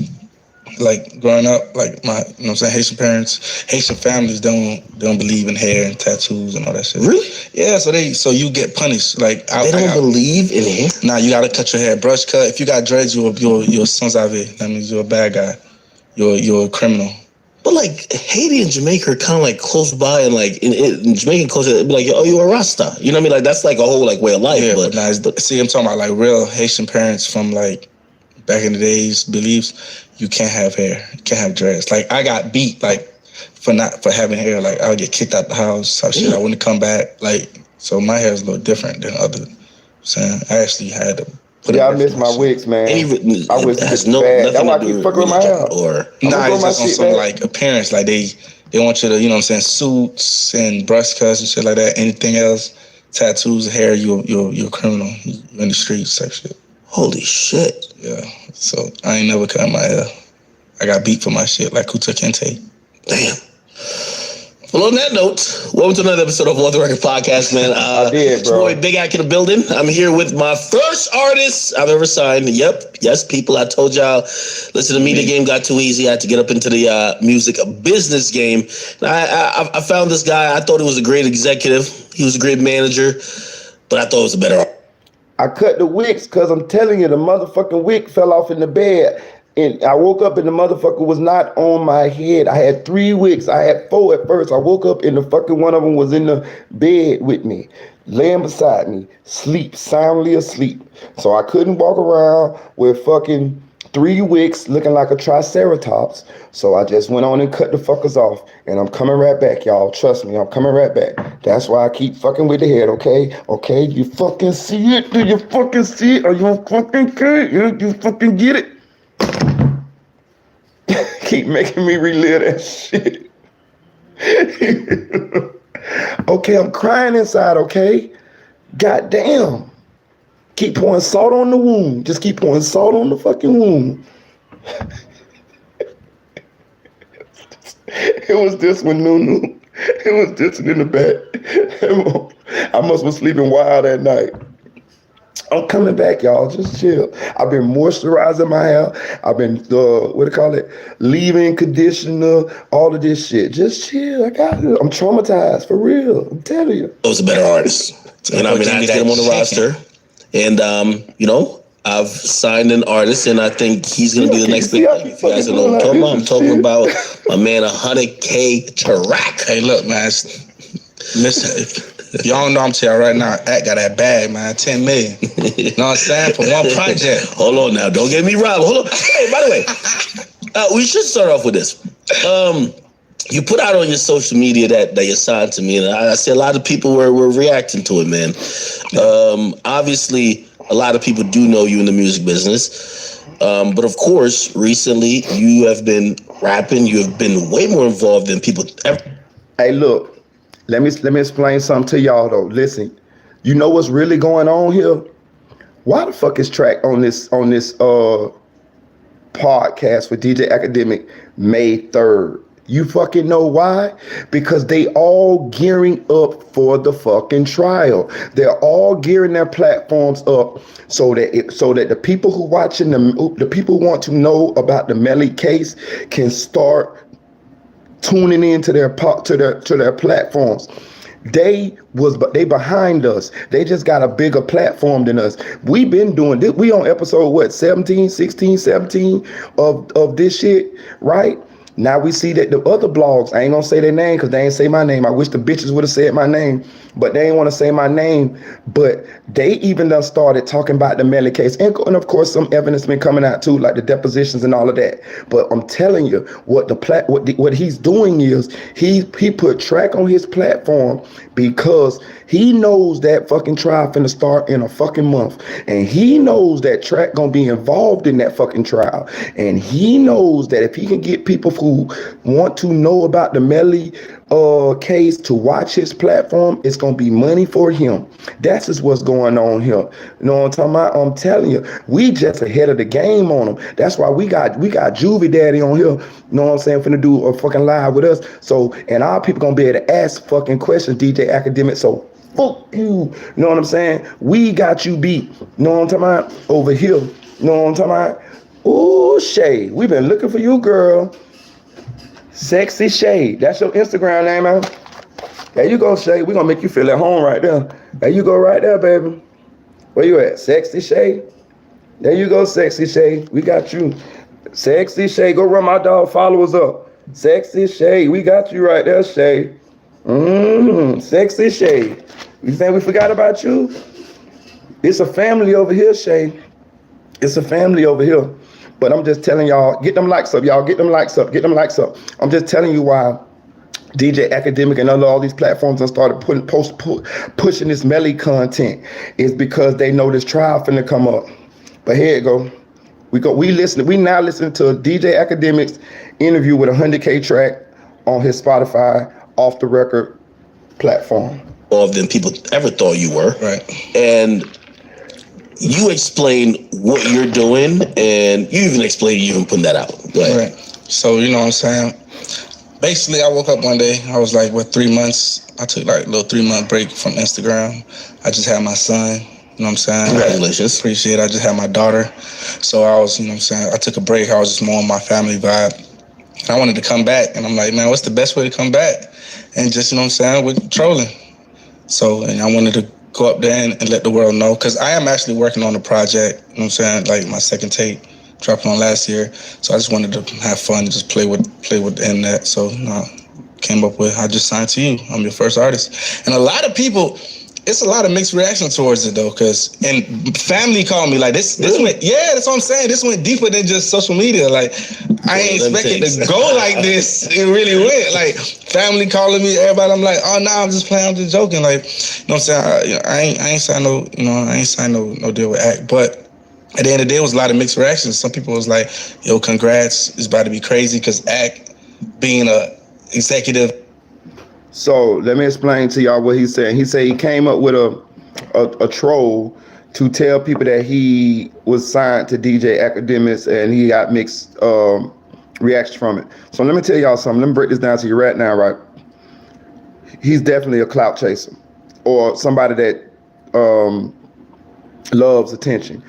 I ain't gonna knock him for it. I'm not gonna knock him for it because of the game he's in. He's in the music business. So most of the time, if you're gonna be in the music business, you are somebody that likes fame. You want notoriety. You want to be famous. So it's just a trait of being famous to want to be in front of the camera and this type of shit like that. So I ain't gonna knock him for it, but I'm just throwing that out there so when we putting together his personality, when we psychoanalyzing who the fuck a 100K track really is, know that 100K track loves to be in front of the camera. He was a rapper at first, right? We got the little videos of him rapping. He was real skinny, little kid, you know what I'm saying, rapping, right? So he wanted to initially be in front of the camera. He just ended up behind the camera because his rap career wasn't taking off. So if you pay attention, that's why every now and then he'll dib and dab in the rap, right? Because what he's doing is he's using his resources, his notoriety for being a manager and his connections and his artists to kind of springboard his little rap career a little bit too. Now I don't know how far he want to go with it, but he does still have the thirst to rap. You know what I'm saying? He just dropped the album not too long ago. You know what I'm saying? So I'm telling you, I'm just putting you up on game. And that also lets you know why he stayed doing these goddamn interviews. You see what I'm saying? He's enjoying being a 100K track. And he trying to finagle that into more opportunities and also opportunity to get on that stage. Salute Audio Crack, man. What's up, brother? My dog stayed here so I don't fast all about and attention. Exactly. He's very manipulative and narcissistic. Let me tell you something, Whitney Safi. I don't know if you ever ran into a narcissist. I have. Oh my God, those are the worst people in the fucking world, bro. You listen. You ever listen? Just because she said this word, that shit triggered me. Listen, let me tell you something. Do me a favor, y'all. Go look up on YouTube narcissist. Watch you 2 little videos. It don't have to be long. Just so you know what a narcissist is, bro. And you need to know what a narcissist is, because if you run into one while you're dating, you will fucking not fucking know, and it will fuck you up for a little bit. I'm telling you. So just word of advice. If I ever told you anything, listen to me here. Listen to me well. If you out here dating, fuck it, you ain't gotta be dating, you can be married. Go to YouTube and just type in narcissist and watch you one little video. Just one or two.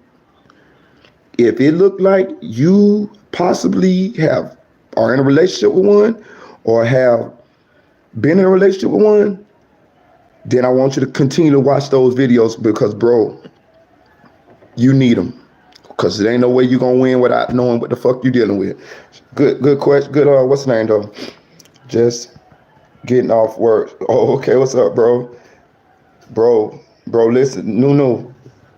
Well, then go look at the narcissist video, Nunu, because listen, them narcissists is a motherfucker, boy. I'm telling you, put it this way. My baby mama, the one I just left, she's a narcissist. That's why I had to leave, bro.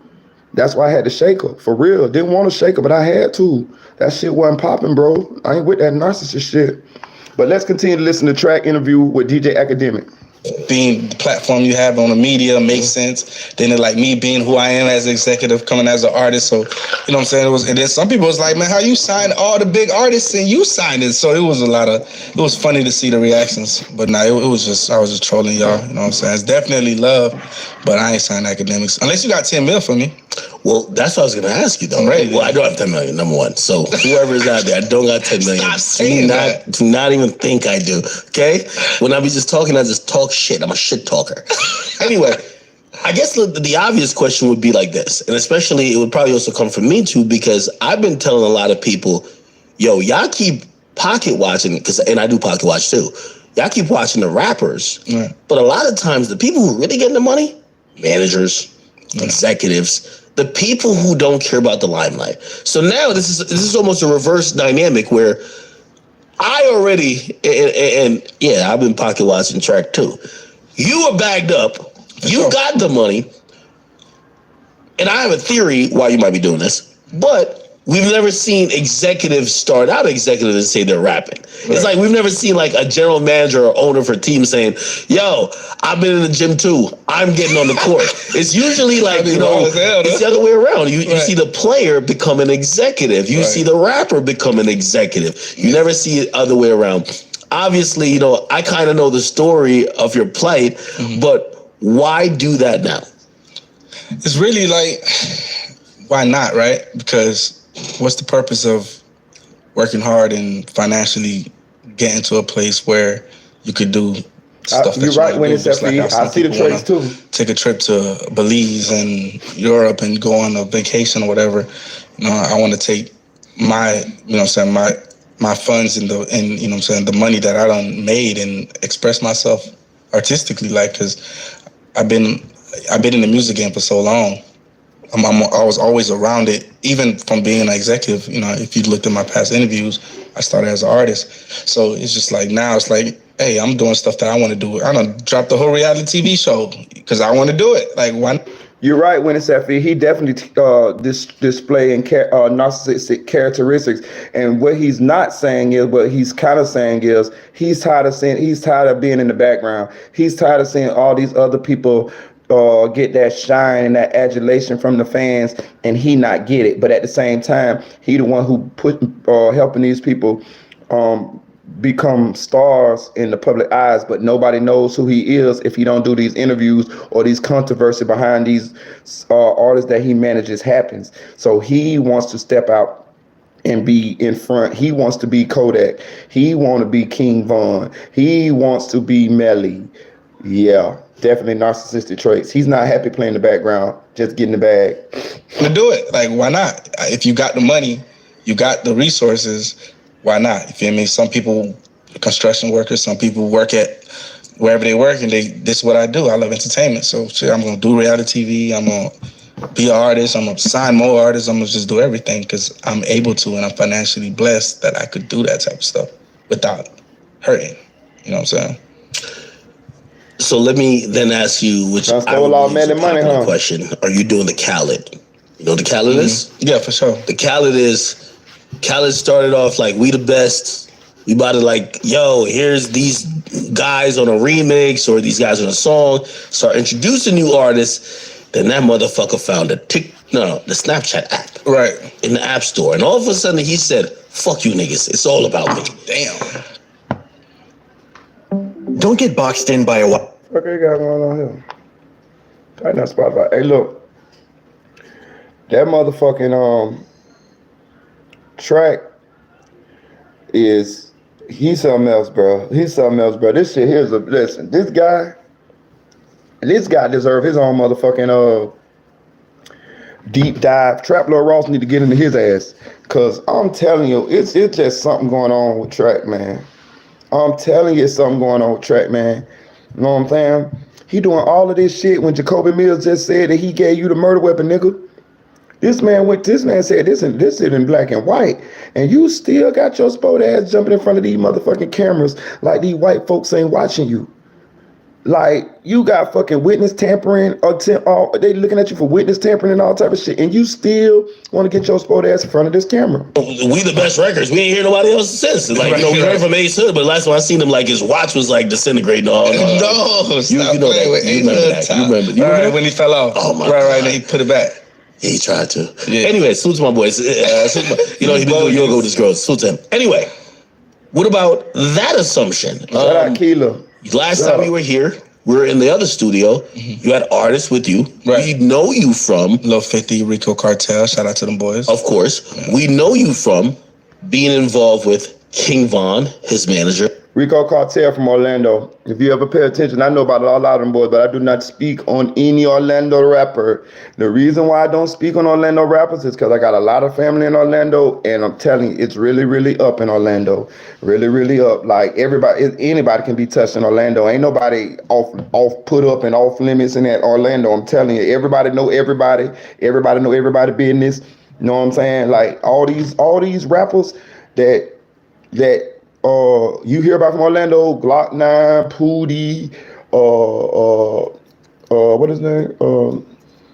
Cudham Reese, Rico Cartel, Hot Boy, Moot Boy, all these dudes don't be like, these dudes be out and about. Like, they be everywhere. Like, they be in the hood, they be like in the trap. Like, it's easy to get, like, for everybody in Orlando to run into each other. I'm telling you, nobody really hides. And if you can't hide, and you can't hide anyway, because everybody know everybody. Everybody's some kin to everybody.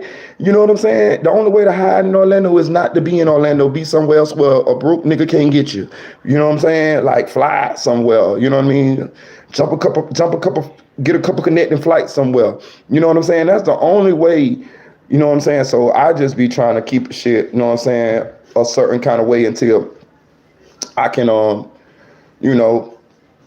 get some of my peoples out the way. Then we'll talk about some of these situations. But as of now, I ain't in no position to get a lot of, because I got a big family, to get a lot of them out the way. So I just don't talk about the certain shit. But I know about all that shit, and that shit is really, really up. YNW Melly. Like, you have been a great source of information and also insight for the fans into very popular artists. But now they're looking at you like, damn, nigga, you thought you were trying to rap? All right. What was your answer to be to that? See, my story a little bit different, because it's like, I'm not the executive that's trying to do music. See, what you mentioned, like what Cali did with him growing, like, I did the opposite. So when I was at my peak in my career, in my city known, getting show money, you know what I'm saying, having that respect as an artist, I met a young man named Kodak Black, where he had a way bigger buzz, and you know what I'm saying, he embraced me, and we locked in. And rather than me staying there and staying in the forefront as a rapper, I decided to fall back and become the executive, become the person that helps Snappy Gang up, build as a company from clothing line to working with his artists. So I made that decision at the peak of my career because it was bigger than me. Hit that like button, y'all. Hit that like button. I've been doing music longer than I've been an executive. I've been doing music for over 15 years. Hit that like button. Dropped over 7 projects on DatPiff. I done did all the shows through Florida. So I wasn't an artist that was like saying, I'm trying to rap. No, I actually rap for a living. So from 18, I became a full-time artist. So I'm to take a step back 5-6 years later after Vaughn, after Melly, after Hot Boy, after all the success as executive, it's like, now I'm at a place where I got a team, I got a staff, I got a brand. I'm signing new artists every other year. I'm breaking a new artist. I'm consistent, but I got time. You're right, when it's he might have a gun, he might not. This is my theory, my hypothesis, but he definitely already got power over Melly, whether it's mind manipulation or maybe Melly liked the fact that how comfortable he is with how Track was guiding his career. And it's the familiarity with him, and he feel like Track gonna look out for him because they probably got some kind of bond, or Track made him feel like he got a bond, or they really do have a bond. I don't know, but I agree.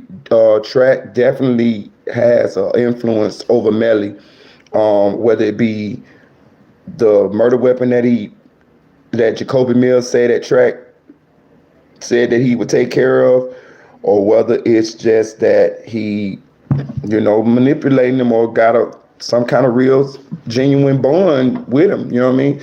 Maybe Melly look at him like somebody who, you got to think about this.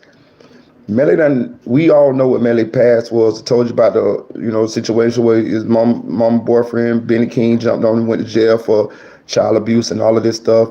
Him probably feeling abandoned by his mama, being that his mama took the man who abused him side and he had to move out to his grandmama house, but your mama stayed with the guy that the police said abused you and actually charged with abuse. So he probably got abandonment issues. So can you imagine a smooth, slick talking manager guy like Track coming along and actually guiding your career to where it was or is, and y'all coming from nothing to something to all this money and all of this? He might got a bond. He might really got a bond with Track. You know what I mean? To the point to where he feel like Track the only person that's gonna halfway be straight with him. You feel what I'm saying? It's not like he don't see the fuck shit that Track do, but at the same time, a lot of times you stay in certain situations because you be looking at, oh, this person doing this one thing for me that's better than anybody else gonna do for me. But at the same time, that same person doing 3 and 4 other things that's counterproductive to your well-being or your mental or your health. But at the same time, you hanging on to them for that one thing that they do better than anybody else. You get what I'm saying? You see what I'm saying? And exactly. So, I think it's some sort of like a bond there. You know what I'm saying? Exactly. I think he trusted him. Exactly. But at the same time, he see the fuck shit too, because Track the one who turned the gun in. I mean, the phone in. He turned the phone in. So he see the fuck shit too. But by now, he probably so tired. He probably so wrapped up in, what's up, Serge? He's so tapped in with Track. Track so intertwined with his life and controlling his finances and his business and all of that. It's probably hard as hell for him to get out of the web that Track done tangled him in. You feel what I'm saying? But we're going to continue listening to the 100K Track interview on DJ Academics Off the Record podcast on Spotify. Let me ask you the question, though. I've heard this a lot before, where an artist says, well, yeah, signed to this other person, or they say never signed to a rapper. And the reason why they're like, well, someone is going to be more interested in their own success than in your success. They're going to put more of their chips betting on themselves, maybe than betting on you. They're going to put more of their focus, their resources, their energy into what they got going. I just want to say this too. First of all, I want to tell y'all, hit that like button and subscribe. I'm telling y'all this, listen. You see how DJ Academic got an interview with 100K Track? Ooh, big fucking deal. Big fucking deal. We gonna have us a motherfucking live with YNW Juby Fathers on here. Spoon, he gonna be on here, and you gonna be able to ask him questions yourself if you subscribe. If you subscribe, if you be hitting this like button, if we see that you one of the people that could be possibly part of the Squiddy, because everybody just don't get in the Squiddy. You feel what I'm saying? That's the family that we done created here. But at the same time, if you hit that like button, if you hit that subscribe button, if you vibe with us and we see that you cool, then you're gonna be able to jump in here when Spoon come on this motherfucking channel, and you're gonna be able to ask him questions. But if you don't subscribe, answer my question. How the fuck you gonna know when we go live? So how you gonna know when you get the opportunity to ask Spoon, Juvy's daddy questions? Yeah, I see Academic got Track on here. Good deal. But you can't ask Track no questions. This ain't live. You gonna be able to ask Spoon lives on this channel right here. I mean, Spoon live questions on this channel right here. And it's gonna be coming up soon. So you need to hit that subscribe or turn on all your post notifications. You need to hit that like button and get these likes up, and you need to vibe with us. We do this shit every night or every other night, man. Listen, this shit gonna pop off. I'm just showing you that we bringing something here in content that everybody don't got. You feel what I'm saying? We building, we from the ground up, but we grinding though, and we gonna enjoy the journey. Cause when we get to where we want to go, we gonna keep pushing, and we gonna look back like, damn, boy, I remember we was on that little bit ass rack last phone. You know what I'm saying? I know we was just talking about Juvie and them when we did all the Juvie videos, and I'm telling you, bro, it's the journey, bro. Look at the signs. God got us. We going. To what they got going on versus you. So now when you sign to somebody who also aspiration is to make it big in the music business, they might be like, damn, shit, if and we're gonna get to some label talk in a bit because I love talking labels shit with you. Say you have a $4 million budget. Mm-hmm. How that budget gonna get broken down is gonna be a little bit different now because now you one of the artists. Mm-hmm. So maybe you're gonna look at them and be like, well, if I was an artist, maybe I allocate $1.5 million to it, but nigga, you got $700,000 because I got to take that extra shit because I got to go do some shit for what I believe I could be. How would you answer that? It's just like sports. Everything is still, even though it's a team effort, it's still competition. You still got people trying to start. You got people that's, playing bench. It's the same thing. Like, it's a team. Right now, I'm currently, I got over 15 artists signed to me. So 15? I got over 15 artists. I'm still expanding. I'm still signing new artists. I'm still breaking new artists. So it's like, if your time is now, like Lil 50's on fire, I'm going to put my focus on Lil 50. I'm trying to make sure his project come out. I'm trying to clear put my album on the back burner. It's Lil 50 time right now. Okay. But it might be reversal. I might drop a single and now I'm on fire. Hey guys, I got to put my project out. It's one team, you know what I'm saying? The good thing about this business. What he basically telling you is, if you sign to me while I'm doing my own project, if I feel like my project is hotter than your project, I'm going to put my project out. Or if I feel like somebody else's project is hotter than your project or my project, I'm going to put their project out first. Let me tell y'all something here. That is bullshit. That is bullshit. We're getting a glimpse of that slick talking track that we've been hearing about. That's bullshit. You're gonna put if you run the label, if you fucking got the money and you're the one who we signed to, you're gonna put your shit out first any fucking way. I'm gonna tell you what your slick ass gonna do. What your slick ass gonna do is you're gonna try to get hot song. You're gonna try to get the good artists on your label to make good songs with you, and you're gonna try to take them motherfucking songs for yourself. That's what the fuck you gonna try to do. And picture him making songs and not thinking his songs is hot. Think about it. He's going to always think his songs hot.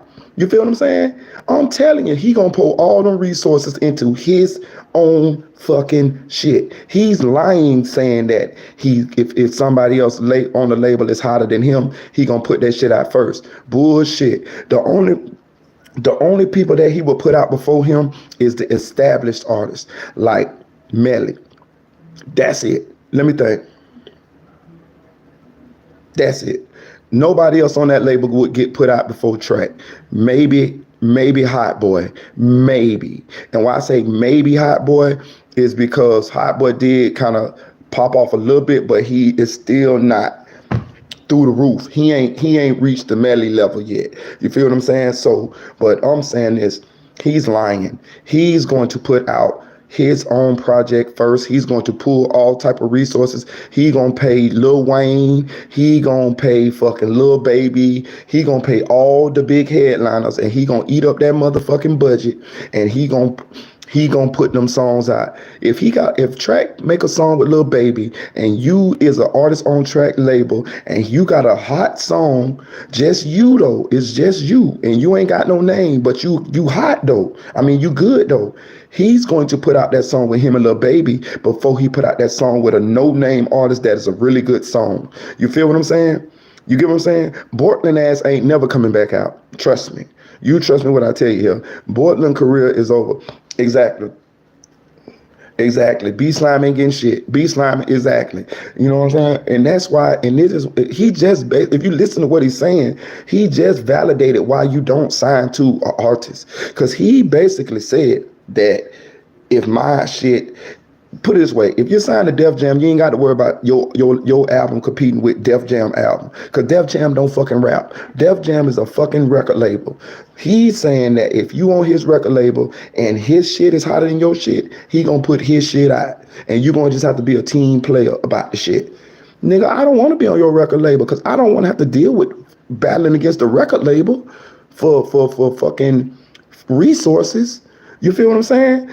My budget would have been $1 million, but now my budget's only $500,000 because you want to put your fucking project out, or you want to pay Lil Baby for a fucking song, but you ain't gonna let me pay Lil Baby. You want me to take my $500,000 and bust it down and pay local unknown rappers to get on my shit, but you gonna take all the resources and fucking get Yo Gotti or fucking whoever the fuck, Lil Wayne or somebody on your shit. No, big dog, no.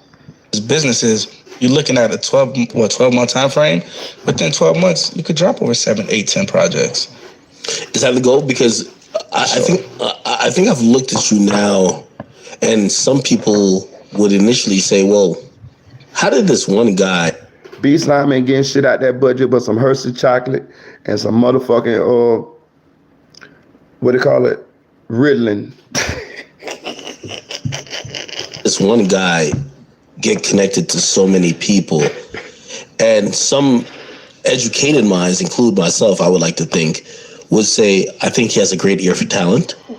The ball move.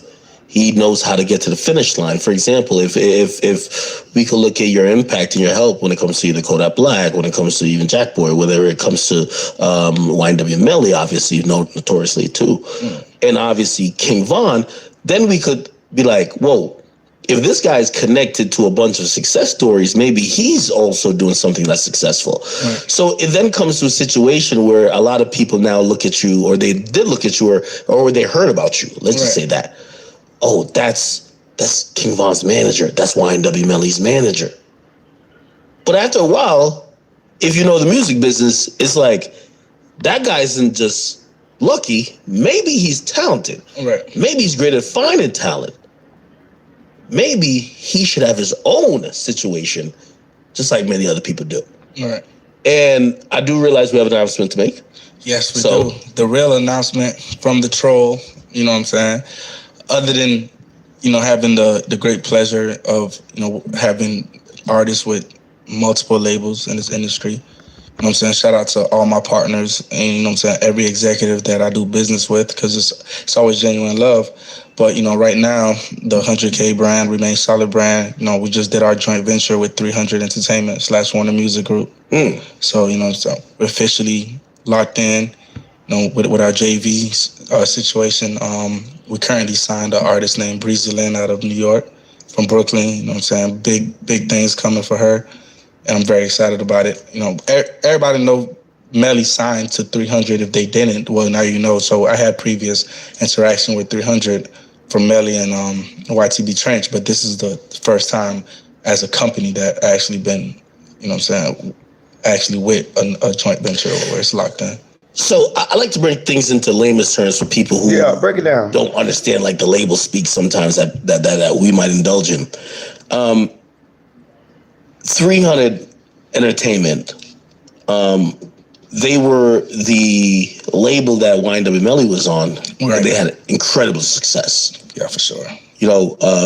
His music, which by the way, I think if he was free, he would just be one of the mega stars. But even his limited time of dropping music was amazing. Right, still made a great impact. I think, 300 Entertainment realized that working with you and other artists, they realized that, by the way, the only reason I'm explaining like this because people don't understand some of the other big business that happens behind success stories. Like, it's a reason why, for example, Generation Now. Right. Shout out to Generation. Eventually got a joint venture. Eventually then signs Jack Harlow. Eventually now has multiple artists that's popping off. I think Uzi under there too. Exactly, right? Uzi becomes the proof of concept. Hey, we have this one guy, he's fire. Right. It's always lighted in a bottle when you do it in music because who could predict a hit? Yeah. You've been around a lot of success stories. How was that conversation and why did you pick 300 Entertainment? Because, me and you personally have talked about, listen, you are one of the last of the Mohicans in the sense of you're one of the guys who still anybody, like there's a lot of rappers, whether it's a Kodak Black, a Young Boy, Finesse 2 Times. Like a lot of these guys, they're so hood that traditional managers can't fuck with them. Right. Them niggas gonna be in the trenches, they in the hood, they're going to some spots that you don't want to be. They outside. And the manager or the person who ends up having to deal with the business side, but deal with them, has to be a special individual. Because I know, me, I'm going to do all the paperwork. But you going to where? Bocalusa? I'm not going. You going to Opal? I'm not going. You going to Opal? You're going to Opal? I'm definitely not going. Right, we're front and center. You're going to be there. Man, I'm front and center every time. With my clients, with my artists, with my brothers, with my sisters, I'm there. Which, by the way, I just want to be very fair. I told him to stop. I said, bro, you got to stop. Like, it's no reason why you got to be at every hood club because you're doing business. Right. But that's what makes you unique, right? And I think that's the value that, Vaughn and his people probably saw, especially how you roll with Melly and everybody else who you've impacted. So I'm wondering why 300, because I feel like...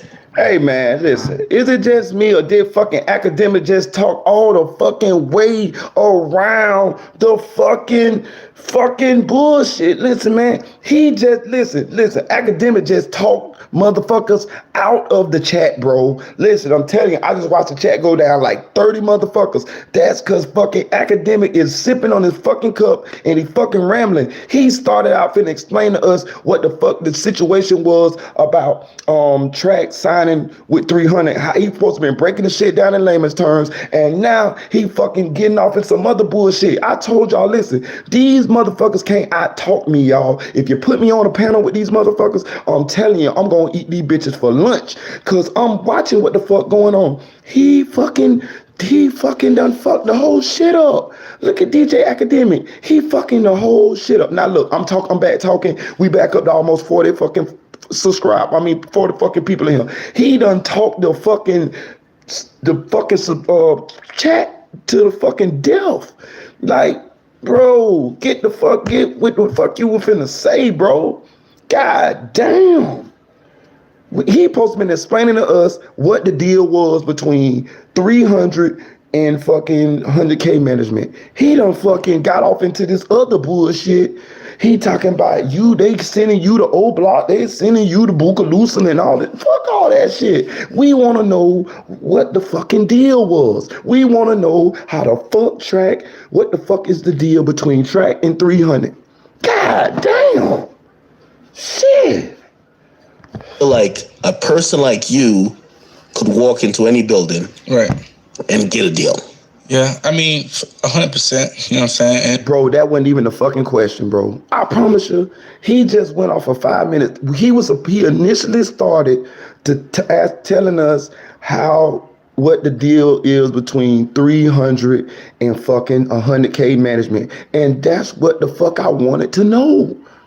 I wanted to know that. That's why I even listened to this nigga this long. God damn, when he gonna talk about Melly and King Von, man? God damn.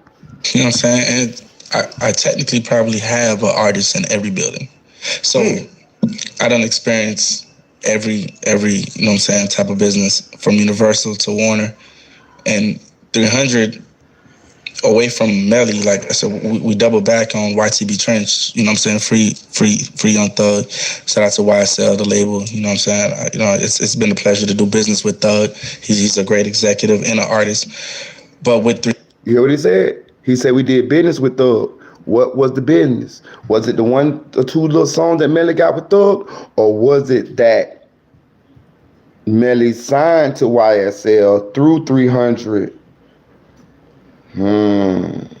But with 300, there's somebody that's been family from the very beginning, all the way from when I first started as 100K Track, before all the jewelry, before all the success and all the accolades.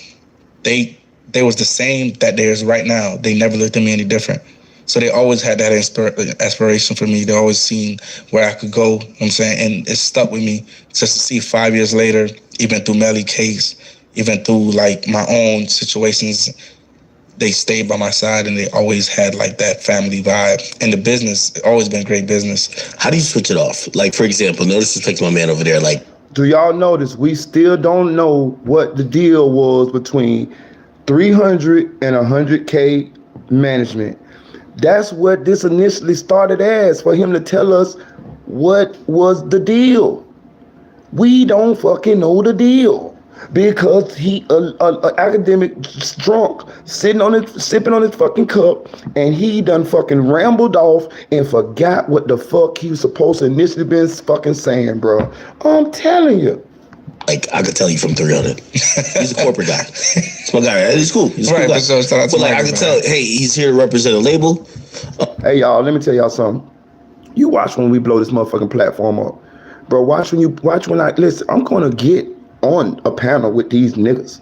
Trust me now.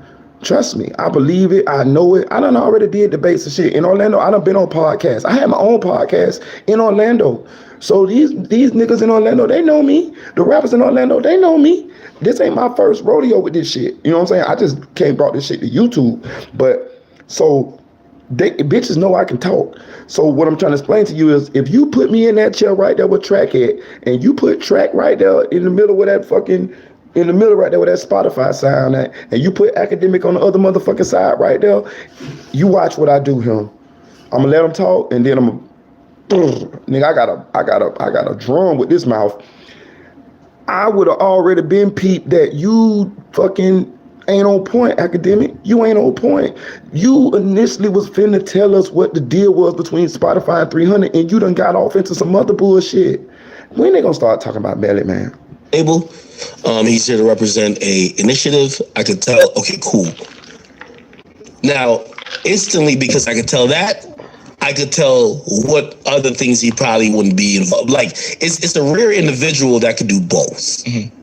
You know, and I feel like you're able to wear both hats. But when and how do you differentiate when you sitting outside about to go into an after hour spot with your artist? Shit, like you coordinating with security or whatever the case is.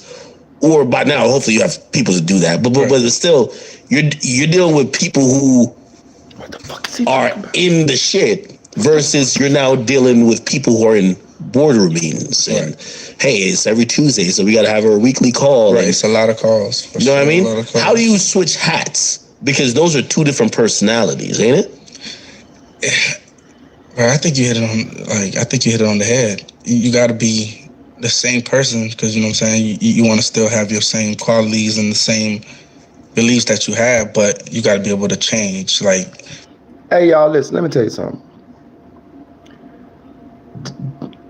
DJ Academic, listen, I like his platform. I like listening to him. Don't get it twisted. I would love to be able to do business with him or debate him or something like that. Because I'm telling you, but he with the bullshit right now, bro. Listen, he is asking this man about to make phone calls and how to fucking switch this and switch that. Man, fuck all that. We don't want to hear about that bullshit. D-Way, you got a 100K track on the panel with you, nigga. You got King Von fucking manager. You got YNW manager, W Melly manager. You got Moowop manager, nigga. You got Wiz the Wizard motherfucking manager, nigga. You got Hot Boy motherfucking manager, nigga. If you don't ask these motherfucking juicy ass questions about this sex, money, and murder, bitch, I know something. That's what I'm trying to tell you. Bro, listen, I'm just saying. He asking this man about phone calls and executive shit. And listen, I cool with some of the executive questions, but fuck that, nigga. Nigga, let us know about the murder. Let us know about the. You know what I'm saying? Like, come on, bro. God damn. He supposed to be getting bored asking these fucking questions. That's why I say these niggas can't hold a candle to me, bro. I'd have been straight up asking that nigga. Listen, I ain't want to say this, but somebody said that he dick ride. Yes, he's fucking riding the Johnson. He's riding the Johnson. He fucking saying more shit than goddamn Track saying by itself. Oh yeah, Track. Oh, somebody like you who can do both and wear both hats, and it's like wearing it's like you got to do both things now. And how do you balance the both? And yeah, get off the man dick. God damn.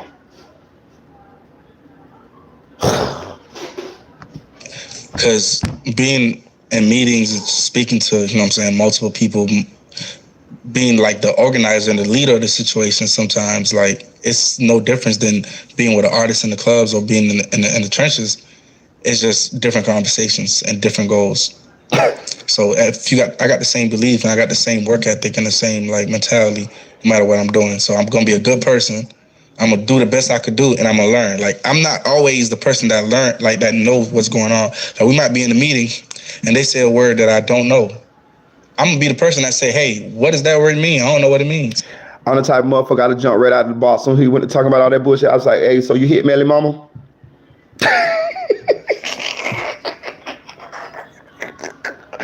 I'm saying, "So you hit Melly Mama?"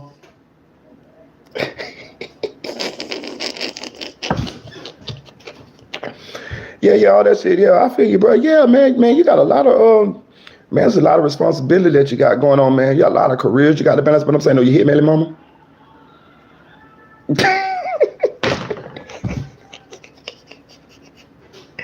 I'm telling you, cuz. I'm telling you. Really? Yeah, because I'm not gonna act like I know this everything how to be an executive. Just like I can't say I know how to be a young man, or I know how to be a good person. You know what I'm saying? Like, it's things you learn in between. But I'm not afraid to be that guy to stand out and be like, "Hey." So you hit Melly Mama? Hey, look, he'd been talking. I'd be like, yeah. Fuck all that shit though. So you hit Melly Mama? What about that side baby you got? I heard you got a side. Hey, look, check this out, Track. Listen, let me tell you something. Listen, I ain't judging you, bro. I ain't judging you, but I heard you got a little something on the side, though. I'm saying, though. And I heard it look real nice. What about you? What you gonna tell the people about that?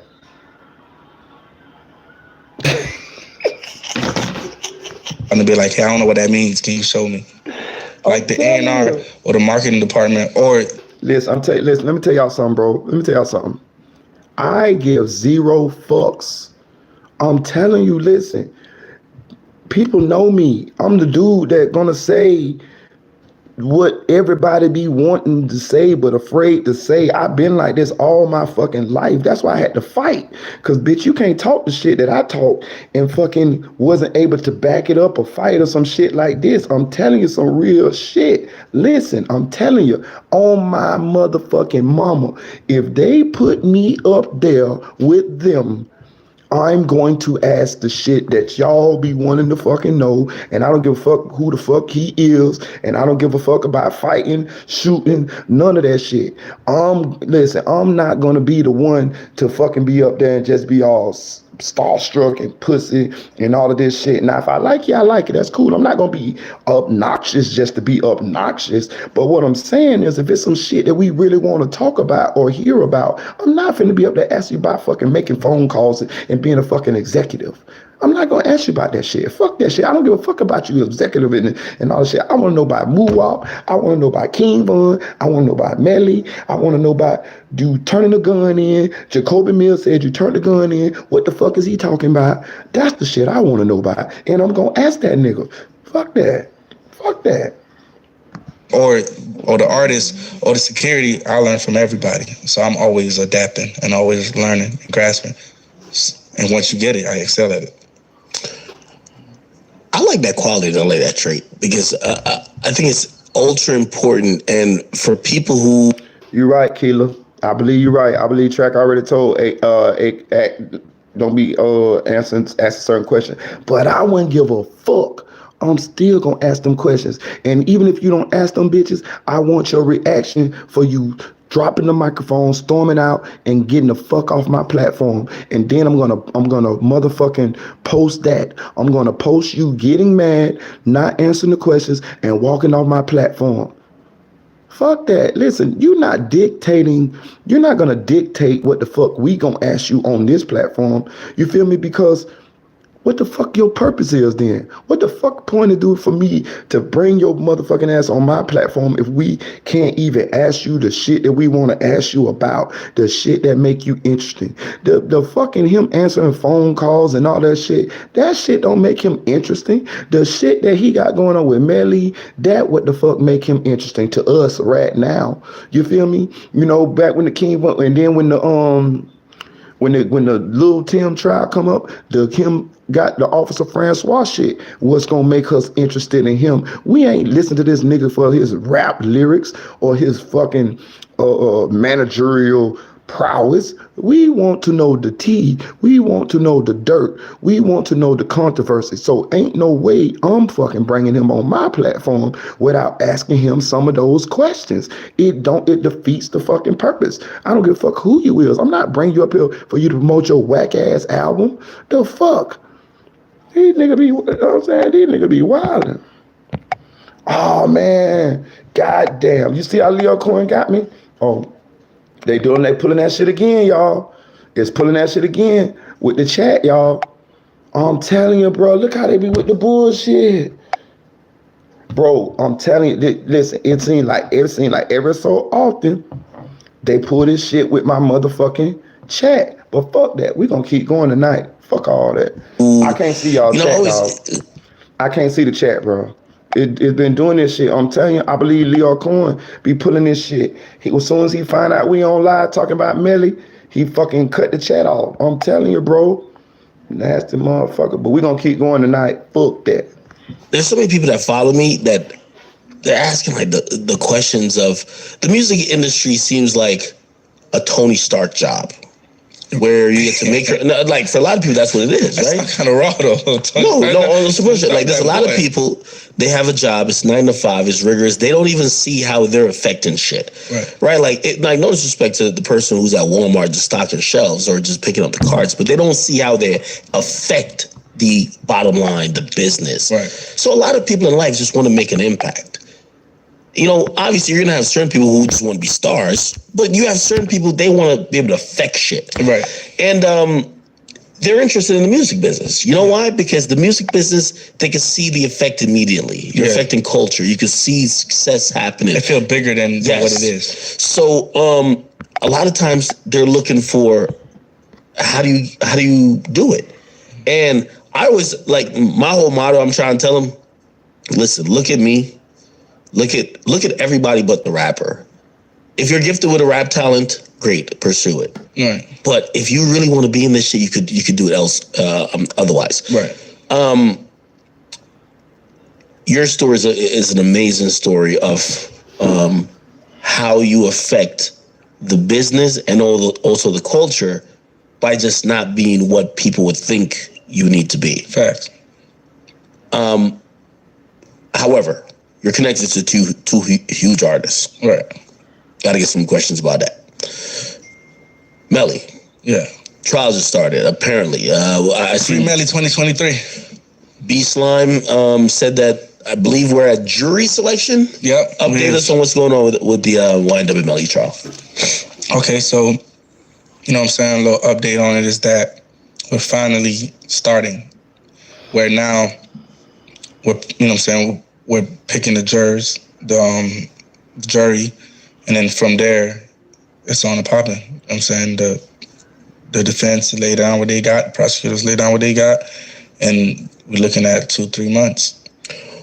Why is it taking so long? If I'm not incorrect, I believe he's been locked up since 2019. Yeah, it's going on 4.5, 5 years. So it's been over 4 years. Yeah, it's been over 4 years. Because it was like January 2019. Right, and shout out to, hey man, Melly's birthday was yesterday too. Yes, it was his happy birthday, my nigga, for real. You know what I'm saying?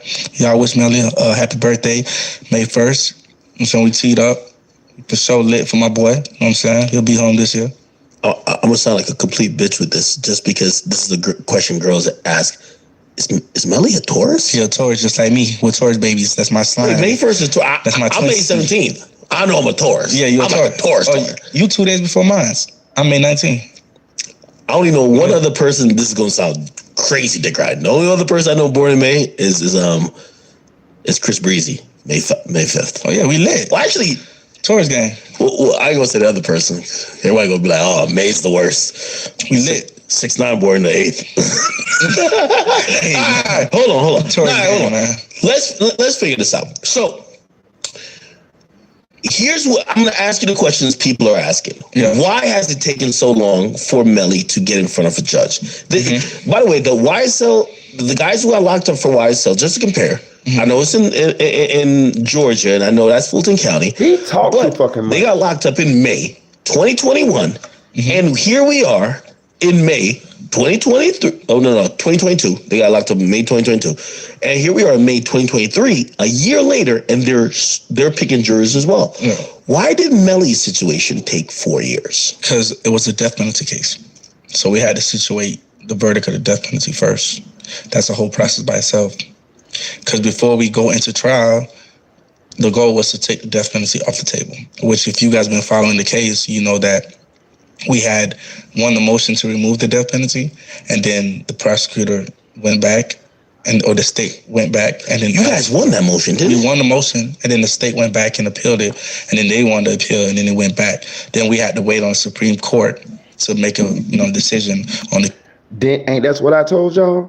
Ain't that's what I told y'all? That's exactly what happened. So people be talking about, oh, they ain't got no evidence on Melly. This is why they taking so long. No, that's not what the fuck happened. The reason why it took so long is because of the death penalty. They was fighting to get the death penalty off the table, and then they got it off the table, and then the appeals court put it back on the fucking table. The judge took it off the table. So if it was up to the judge, Melly wouldn't have the death penalty. But the appeals court put it back on the table, and that's how they ended up with the fucking death penalty back on the fucking table. But this is what's been stalling this case out. Not that, oh, they ain't got no evidence. They've been wanting to go to fucking trial. Listen, I'm hearing they want to go to trial without Jacoby Mills and without Dontavius Withers. They was ready to go to trial without the fucking mama, the girlfriend mama. Them folks believe that they got enough evidence as far as like the forensics and the cell phone towers and all that shit. They feel like they don't need no witnesses. They don't got a murder weapon. They don't even feel like they need that motherfucker. The state is that confident. Now, do that mean they're gonna win this case? Fuck no. But do they think they're gonna win? Yes. To keep it or remove it, and they kept it. So it is a death penalty case. What do you think about that? I see one of your episodes. You said they're trying to kill that nigga, bro. They are. But like, I've never seen a situation. I'm gonna be honest. I've seen, like, for example, I've been, like, kind of loosely monitoring the case. There's a guy, he walked in a supermarket in Buffalo, killed a bunch of people, but New York is not a death penalty state. He's probably going to do life in prison. He won't die. Right. Why? And what's the thoughts on the fact that Florida seems very keen on trying to, like, I think I looked up the stats. I think they killed, like, in the history of death penalties in Florida, it's like 400 something. I might be wrong on that. Yeah. But still, why are they so keen on trying? They're trying to say if he loses his trial, they want him to die. Yeah, they want him to die, for sure. How does... Let me tell you why. And I'm going to just be 100% real with y'all. Florida is racist than a motherfucker. I'm just keeping it real with you, bro. Do you know what our fucking state song is? It's called Old Swanee. It is about killing slaves. I'm just keeping it real with you, dog. Florida is fucking racist as fuck. You feel me? Like, I'm just keeping it real. Florida is racist as fuck.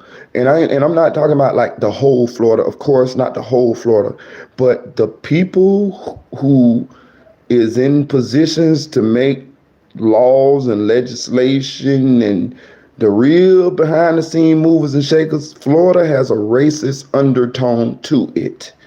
If you remember the movie 42 with Jackie Robinson, he came to Sanford. You don't remember when he was trying to find a house hotel to live in while he played baseball? Sanford was where he was at. The movie Rosewood, you remember that movie Rosewood with Ving Rhames and all that shit, where the lady said she got raped and was trying to and made all the niggas get killed and all that? Rosewood is in fucking Florida. They changed the name of the fucking city so you wouldn't fucking know, but I'm hearing it's around Gainesville somewhere. So I'm telling you, Florida is fucking racist as fuck. You know what I mean? Like, for real. Like, I'm saying, we got Buffalo. It's a city called Buffalo in Florida that's really racist, where black people tend to not go, after dark. You know what I'm saying? You got a lot of hillbilly, redneck, racist type, and the hillbillies and rednecks, they're not necessarily racist. What I'm talking about, you got hillbilly, redneck, racists, though. You get what I'm saying? You know what I'm saying? So I'm just telling you, bro. I'm just telling you. How does that affect, I guess you not only you've talked to his mom or him, how does it affect everyone? You, people around, because that seems fucking tough. No one has that type of penalty. It is unfair. Because it's like, I'm not trying to bring anybody else situation in, you know what I'm saying? Y'all done seen all the mass shootings that happen around the world. Florida had been one of those places where that happened too. And that individual, death was off the table.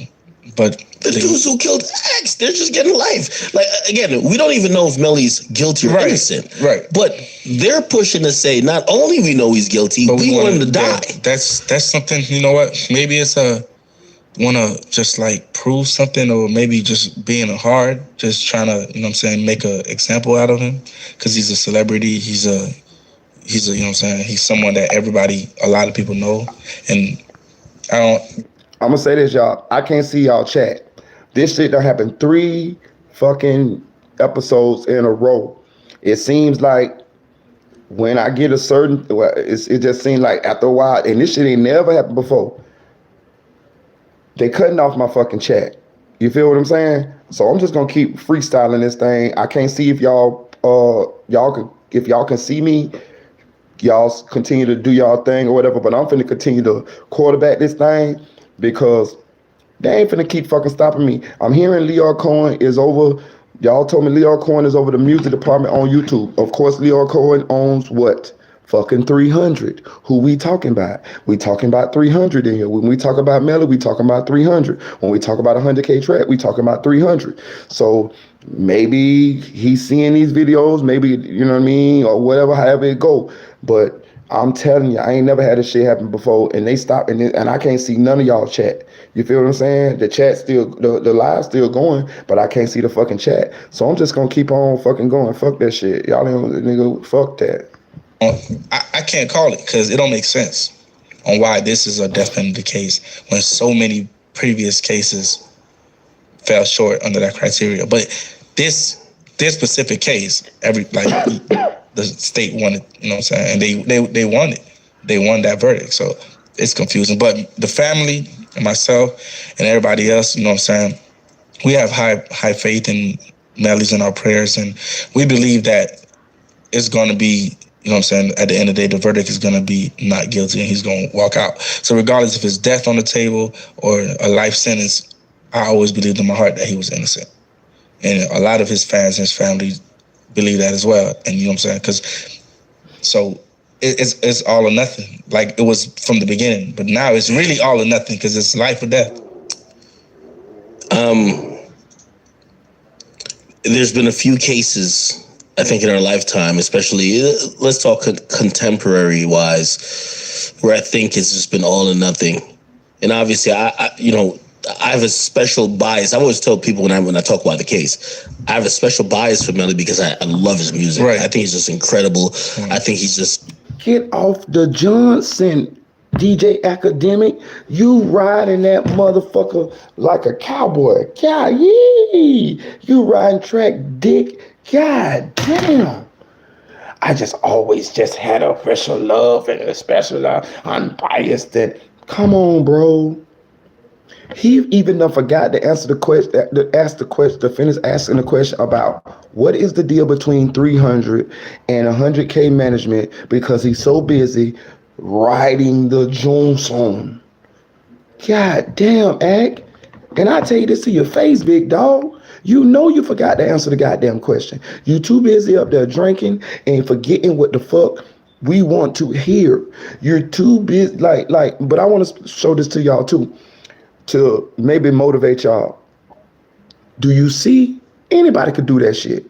I'm not saying that anybody could do it, but what I'm saying is more people can do it than you think, because all he's doing is sitting up there asking a rapper, an entertainer, questions that he wants to ask them. Not only that, a lot of times they had the questions already prepared. A lot of times they might do a focus group or ask certain people the questions that they would want to know if this person was a guest on the show. So he don't even have to really, he freestyling these questions, but he don't have to. And what I'm saying is, that's what he's doing is not as hard as what some people think. Now, being the fact that he got some sort of industry savvy by him knowing how the industry works, by him being in the industry, that does make him able to talk about certain topics that the layman or somebody who possibly ain't been in the industry or know the inner workings of the industry be able to talk about. But I'm talking about the basic questions that the public want to know. Anybody can get up there and ask them questions. Just like how y'all in the chat asking me questions. All y'all, any of y'all, when y'all get up there, y'all can do that same thing. It's just, would you be willing to get on camera and do it? That's why we gonna have it live with YNW Juvie Father, and y'all gonna be doing the same thing Academic doing, just in a different format. You're gonna be able to ask somebody who's being interviewed questions. That's all he doing. He's just doing it on camera. But if you pay attention to it, he is not even finishing letting the man answer the questions. He did not answer the question of what is the deal between 300 and 100K management, and I really wanted to know, but he drinking and he too busy doing, riding the dick. God damn, Ack. It's everything I see from him, whether it's just him in the interview, he seems like a jovial, like lighthearted, fun dude. He did not just say Melly's jovial. He did not just say Melly is jovial.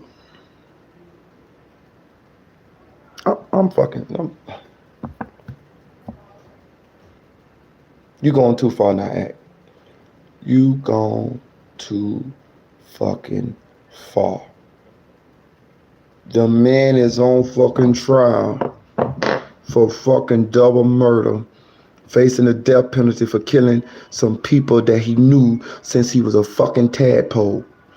And you fucking talking about he fucking jovial? If you don't ask this man, did Melly do this shit? I fucking know something. What the fuck you think your viewers is here for? You finessing the people now. Ask them the questions that they want. Ask them that man the questions that they want to fucking hear the answers to. Other than that, you gaming us for views and views and streams and shit. We want to hear the questions asked that we want to fucking hear the answers to. We know Melly run around and play and do all kind of little kitty ass shit. He used to. We know that. We don't fucking want to talk about that. We want you to talk about the fucking murder, nigga. We don't want to hear nothing fucking else. Nothing. And you know this shit. God damn. People are accused him of, I can't even surmise. I can't even come to the comprehension of thinking that's him on face value. I'm mad now. How is he processing all of this? Because it has to be tough on him. Yeah. For the last couple of years, since he's been, incarcerated, it wasn't as bad mentally and physically as it is now since a year ago, because he had phone privileges, he had video visitation. So even though he was locked up, he was able to still, enjoy and interact. But over the last year, it's been very bad, man. Because it's like they took his phone privileges away, and definitely they never gave it back. They took away his visitations. It's a whole bunch of other plots and other stuff going on inside where, they're not giving him the fair treatment as any other. No, that's not what the fuck happening. What's the fuck happening is they stopped giving him preferential treatment, nigga. I've been to jail before. That's what he's saying. What he's saying is it used to be fun with him. Probably used to get them perks in. Probably used to be fucking on a couple of them CO holes in there. At least they're feeling on their titties or, feeling on their booty or something like that. They're getting the outside food in, getting a little weed in, getting a little liquor in, getting a little lean in. What's happening now is they done cut that shit off. I don't know if they got a new motherfucking warden to the prison to the county or the motherfucking superintendent or whatever the fuck. But what's happening is they done fucking cut off them motherfucking preferential treatment. That's what's happening. How the fuck jail was good for him and another thing, that motherfucking time done say that. Let me tell you something. So go back to that smile y'all seen it had on in court. That shit be a front. That shit be a front. You know what I'm saying? That nigga sad than a motherfucker. Let me tell you something. I don't give a fuck what you say. 4 years? 4 fucking years? 4 fucking years, and being the fact that you going to court and you still might not ever get out, or you facing the death penalty, that shit weigh on your mental. That shit weigh on your mind. You could be going to court and fucking know you probably gonna catch, like they say you got 4 years, you done did 4 years already like he is. You can be going to court and be like, oh, okay, they probably gonna give me 10 or they probably gonna give me 5. Them fucking 4 years still gonna stress you out because you're gonna be in that bitch for 4. You done been in that bitch for 4 years. But just imagine you going to court and not knowing if you're going to ever, or most likely feeling like you're never going to fucking get out of jail ever fucking again, or they're gonna fucking kill you in this bitch. So the last thing you're gonna see is these fucking walls. You're never gonna see an outside tree. You're never gonna eat fucking a steak anymore. You're never gonna, you know what I mean, lay in your own house anymore. You never gonna be able to go where you wanna go anymore. This where you gonna be until they pull your ass out of here on a motherfucking in a body bag. Man, shit, that shit'll break you, bro. That shit'll break you. I don't know which is worse, life in prison or having the death penalty. I don't know, but I just know it's a situation that none of us want to be in. It's a situation that'll break the strongest minded person. And as any other inmate, they're trying to basically break him. They're trying to, make him either give up in there or finally randomly find something out of nowhere, because the treatment he been getting kind of been affecting him personally. But, shout out to his mom Jamie, shout out to his brother B Slime, shout out to his sister Jules, and everybody, and Drew, shout out to everybody that just keep him happy, keep him motivated, from letters, his grandma, to just coming out there on his birthday, there was Christmas, out there with the posters, so it's been a lot of support. So you hear what he said? He said they're doing that shit to try to get him to mentally breaking up. Listen, let me explain something, bro. I done been to jail. Jail is fucking supposed to be hard. Like, the COs will tell you, listen, let me tell you something. If the COs let the inmates run the jail, we'll be cool with that. You feel me? The worst part one of the worst parts about jail is the fucking COs. Them bitches come to work so fucking nasty and mean, and I'm talking about they be doing all kind of bullshit, bro. You know what I'm saying? So if you ever it's an experiment. It's called the Stanford experiment. If you ever just Google the Stanford experiment, and it'll show you why COs act the way they act toward the inmates. It's called the Stanford experiment. It actually was a documentary, but I'm just trying to explain to you the reason why COs act the way they act towards the inmates. You feel what I'm saying? But back to, I don't want to get off in too much, but just check out the Stanford experiment. It'll show you why COs act the way they act. But the reason why they'll tell you, the COs will tell you in there, they'll be like, nigga, you in jail. We ain't finna make this shit sweet on you. You feel what I'm saying? Now, Melly might have been around some starstruck COs, some ghetto ass CO ass hoes, cause they be, I'm telling you, them hoes, they be loving that shit too, cause they know this nigga a millionaire. These hoes, they COs, but they gotta work. They coming to work, so they figure like if I get cool with Melly, you know what I'm saying, I can get some of that money too. And them CO hoes, they'll jeopardize that. They'll do it. They'll fuck with him. They'll give him some pussy. They'll let him feel on their booty. They'll flirt with him. They'll do all of that. You think this shit just not started happening? It's niggas that ain't even got as much notoriety, fame, or money as Melly that be fucking COs and be getting them pregnant. I'm telling you, I got a partner that got 2 CO hoes pregnant, and he ain't got nowhere near the money that Melly got. So just imagine somebody that's a millionaire or got fame that's in that motherfucker with a ghetto ass CO old lady. I mean CO as they officer. She from the hood too. Let's not think these people ain't from the hood. These CO hoes be from the hood, man.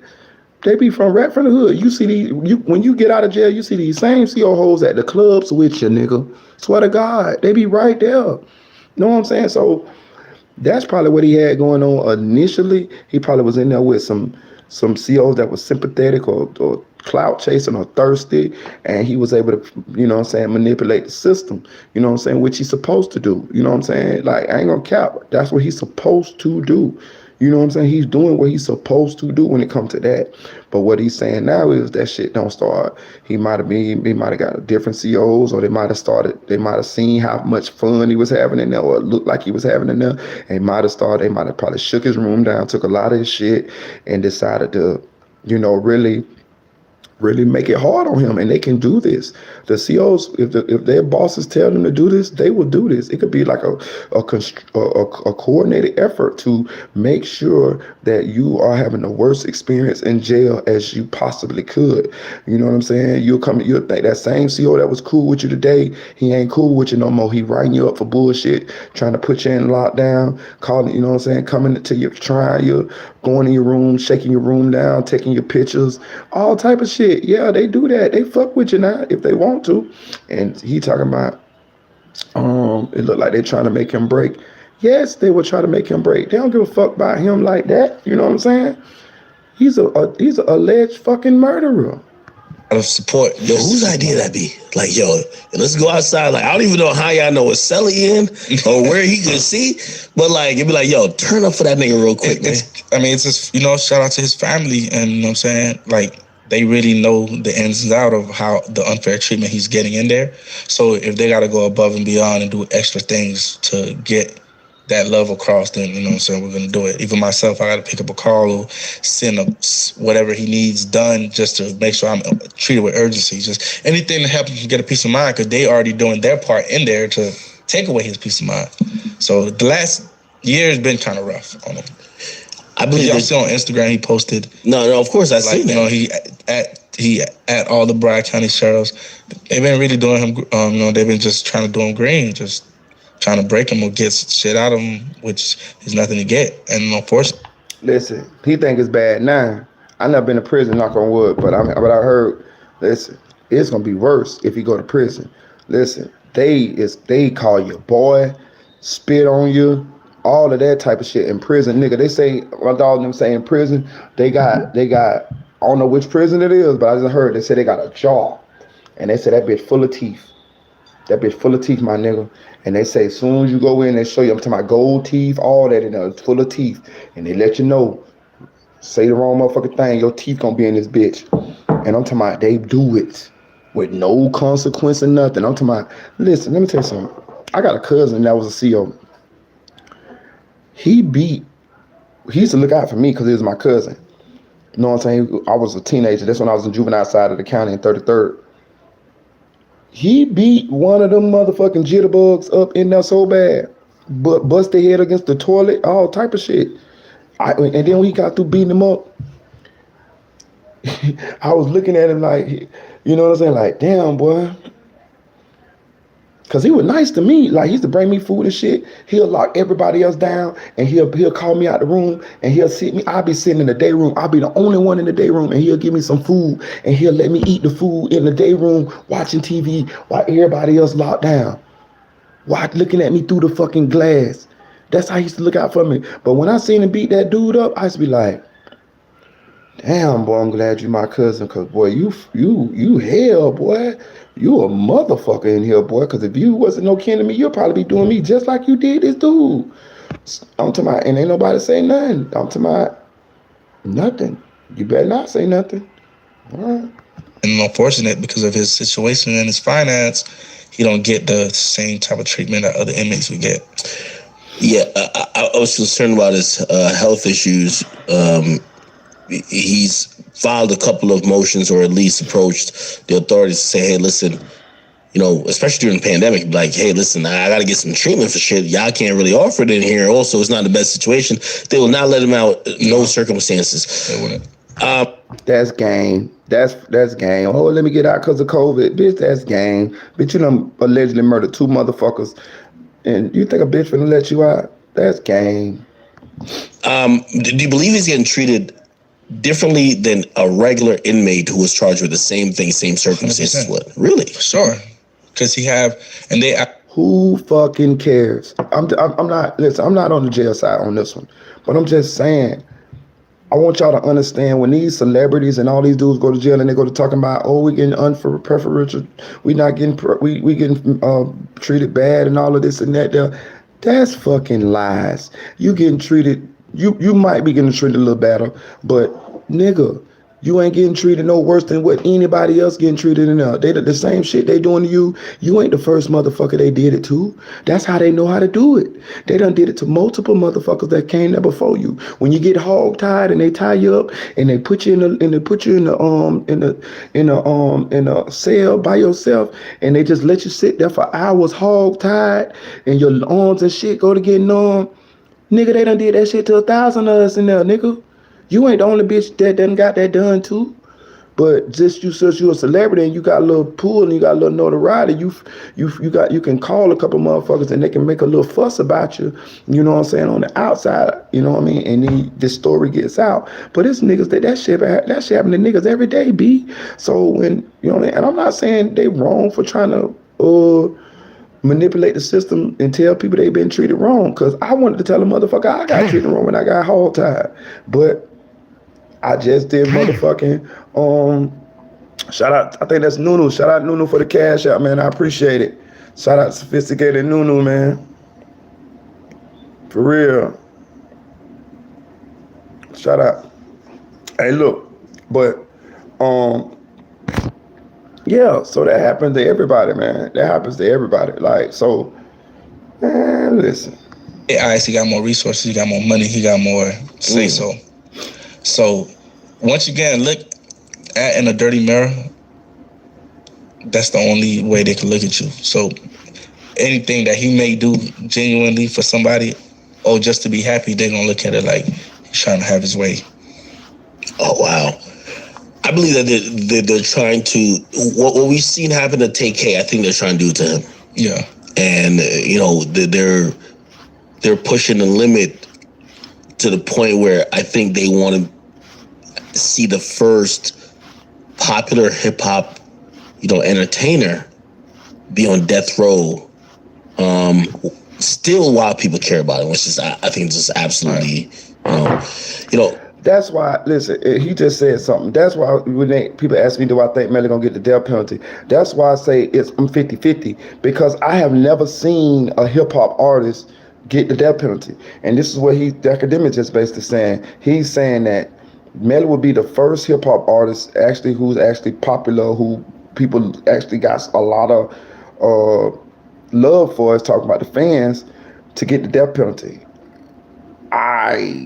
This would be amazing if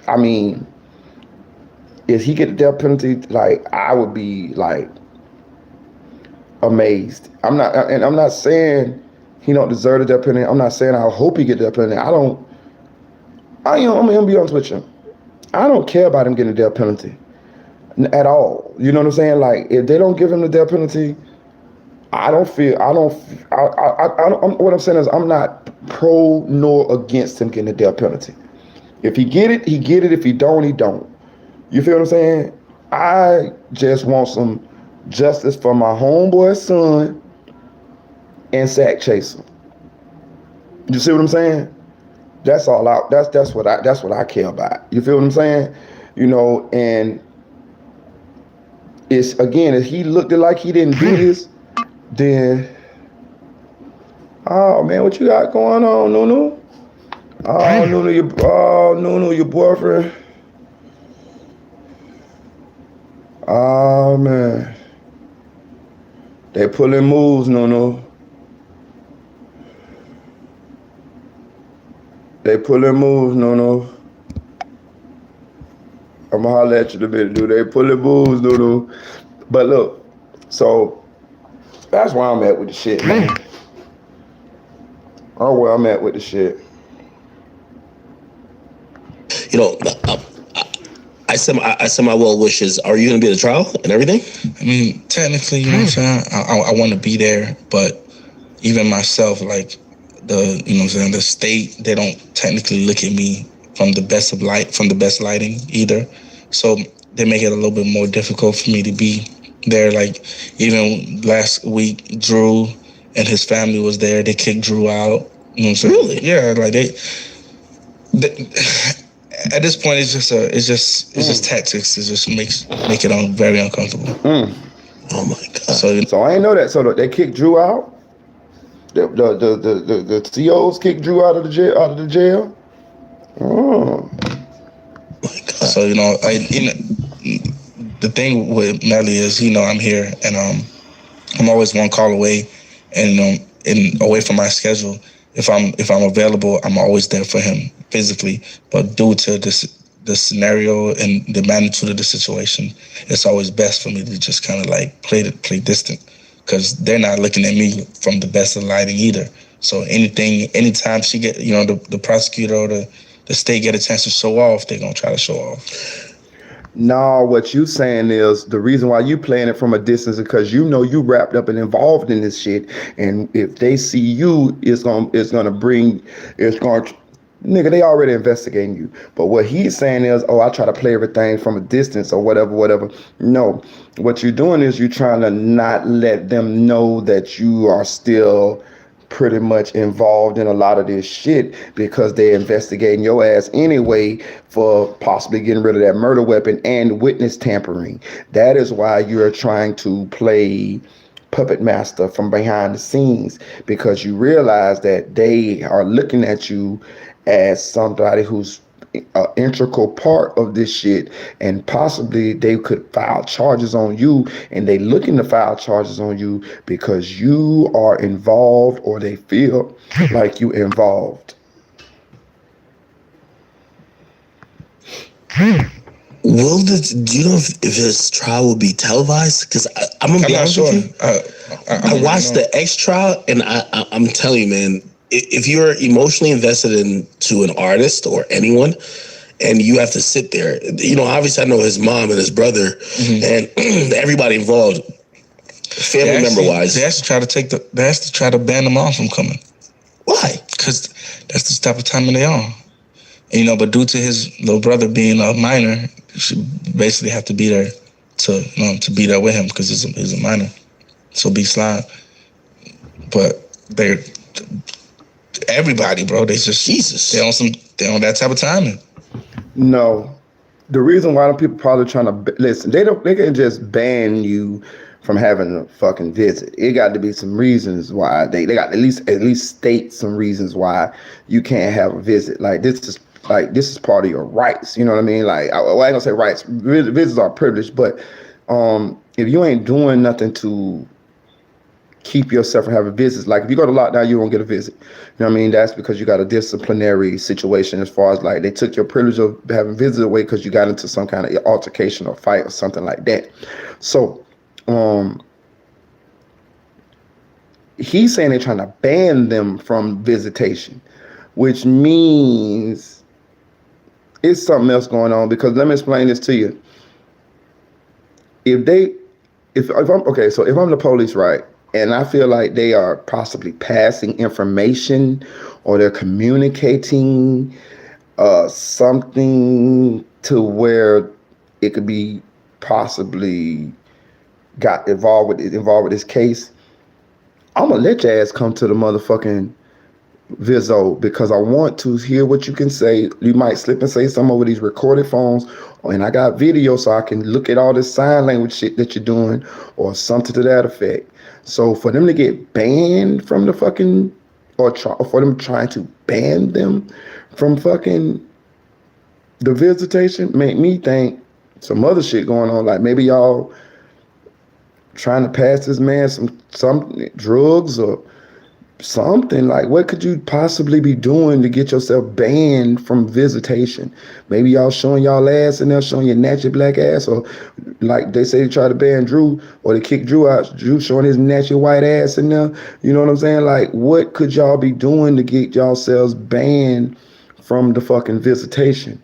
Like, I don't fucking know. I know they'll take your visitation privilege, but he ain't saying they're taking the privileges. He's saying they're trying to ban them from coming in. Why? This ain't sounding right. This sounding like a lie here. Listen, we want to send our well wishes, and I've analyzed the case a bunch. I feel that they have him in a legal web, which is going to be hard to kind of surmount. But it is up to his attorneys to try to kind of untangle everything and kind of make it make sense to say, hey, listen, what y'all are accusing him of, this is impossible, or right, this did not happen. So, I send my well wishes to Melly. But we do have to say your prayers, man. Of course. You know what I'm saying? God first. God could do anything. So no matter what it looks like, you know what I'm saying, God got the last say so.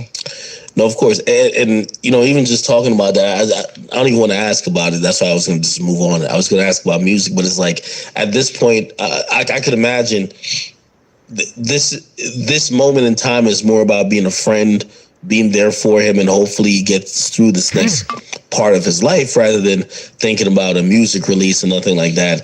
Obviously we've gotten a lot of music since he's been released, or right, since he's been incarcerated, but, you guys aren't thinking about music at this point until you figure out what's going on. He was. Yeah.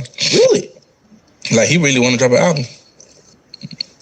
What? Really? Yeah, because this is what he lives off. This is what he is. He's an artist. Regardless if he's locked up or not, he want to express himself.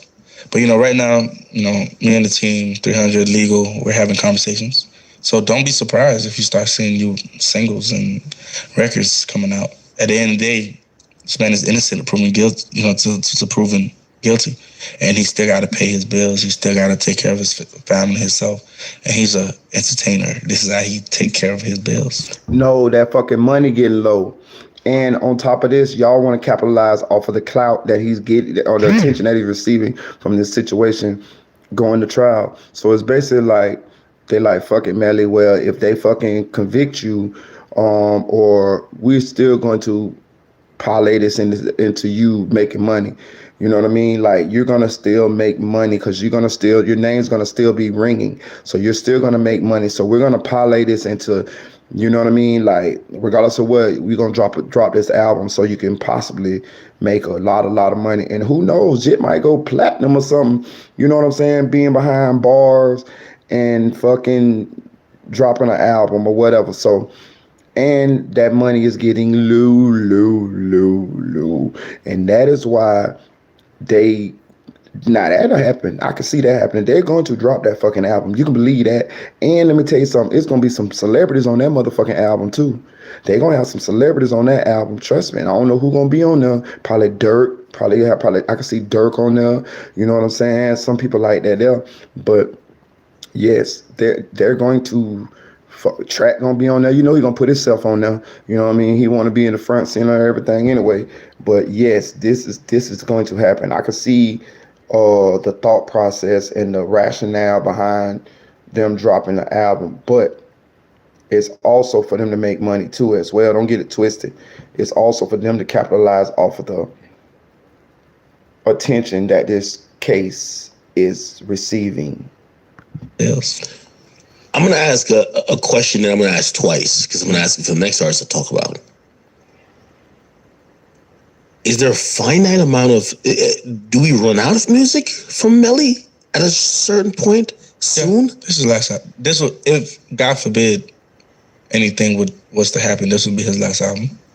Really? Yeah, because Melly did 1 year, a year and a half of being active, and then he'd been locked up. So he's been surviving off what his last 3 catalogs been incarcerated since he's been incarcerated. It was music previously recorded. So this will be his last album if he dropped the album. Do you fucking hear that? Do y'all fucking hear that? I hope y'all still here with me, chat. I don't know. I'm just still been going freestyling. I can't see y'all chats. He said that if they drop this album right here, this is his last album. He has no more material that has not been heard. Do you fucking understand what that means? That means that either he would have to record music from prison or jail or get out. If not, this is the end of YNW Melly. As far as like hearing new music and, you know, and I'm going to say this now. You can still make a decent amount of money off a back catalog. But with you not being out, with you not being in the public eye, without you being able to promote yourself and be in front of everybody and let everybody still know that you're still out and doing the thing, people are going to forget about you. The attention span in hip hop nowadays is a couple days, a couple weeks, and then we on to the next, we on to the new. It's just like this. It's just like this. So people are gonna forget about him. That's why I didn't understand why King Von and them people were talking shit about the Trap Lord Raw documentary. You need people to keep your loved one's name alive. That's how you get the fucking possible business ventures. You see what I'm saying? King Von been dead for this long and we still talking about him. That's a good thing. Y'all could parlay that into a movie or a documentary, or that y'all actually got some control over or something like that. Same thing with Melly. Melly need him some documentaries and some movies and some all type of shit in order for them to keep making revenue off of this situation, off of Melly and off of his life and his stuff like that. You see what I'm saying? So he said that if Melly dropped this album, this is his last fucking album. Ooh, that's death. That's DOA. That's death of the auto-tune, bitch. You ain't got no more music? He need to drop it. He got to drop it. He got to drop it when the trial going. He got to. That's when he gonna be at his highest, or right after the trial. That's when he gonna be at his highest publicity. He gonna have his highest publicity, because after that is downhill from there if he get convicted. Mm-hmm. And you know what I'm saying, but we know, you know what I'm saying, at the end of the day, he's gonna be found innocent and he's gonna make music for days, for ages. Cause that's not his career. That's not how his story or his career end. But if in a world, if we drop this and everything happens the opposite of how we would want it to happen, then this will be his last album. Track already writing Melly ass off, y'all. Y'all see that? He already writing Melly ass off. Melly ass is out of here. He already softening y'all up for life without Melly. Trackers. Tracker motherfucker, y'all. So all the Melly fans, You heard academic say, hold on, listen. I feel that they have him in a legal web, which is going to be hard to, kind of surmount. But it is up to his attorneys to try to, kind of untangle everything and kind of make it make sense to say, hey, listen, what y'all are accusing him of, this is impossible, or Right. this did not happen. So, I send my well wishes to Melly. But we do have to say your prayers, man. Of course. You know what I'm saying? God first. God could do anything. So no matter what it looks like, you know what I'm saying? God got the last say so. No, of course. And even just talking about that, I don't even want to ask about it. That's why I was going to just move on. I was going to ask about music, but it's like, at this point, I could imagine this moment in time is more about being a friend, being there for him, and hopefully he gets through this next part of his life rather than thinking about a music release and nothing like that. Obviously we've gotten a lot of music since he's been released, or since he's been incarcerated, but you guys aren't thinking about music at this point until you figure out what's going on. He was. Yeah. Really? Like, he really want to drop an album. What? Really? Yeah, because this is what he lives off. This is who he is. He's an artist. Regardless if he's locked up or not, he want to express himself. But, right now, me and the team, 300 Legal, we're having conversations. So don't be surprised if you start seeing new singles and records coming out. At the end of the day, this man is innocent of proving guilty, to proven guilty. And he still got to pay his bills. He still got to take care of his family, himself. And he's an entertainer. This is how he take care of his bills. I'm going to ask a question that I'm going to ask twice, because I'm going to ask it for the next artist to talk. 1 second, though. I want to say this, though. So Melly been out here paying hoes rent, buying hoes cars, all this type of shit. And you know that most likely you got a high chance of being in jail for life or getting the death penalty. And you've been still out here paying hoes bills and taking care of people and all of this type of shit.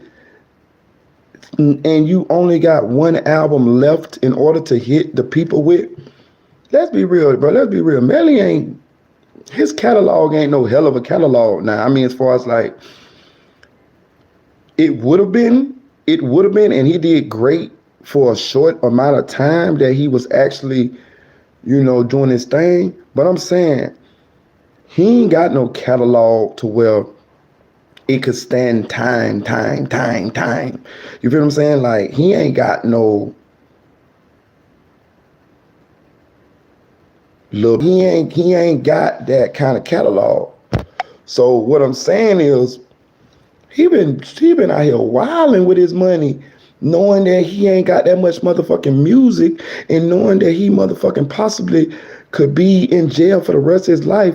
Like, bro, you been out here throwing money away to people who free, and you in jail. Man, I would have cut everybody off, bitch. I would have been sitting on that money, bitch. A bitch got to work, bitch. Like, cause I'm finna be in jail, bitch, or I might be in jail.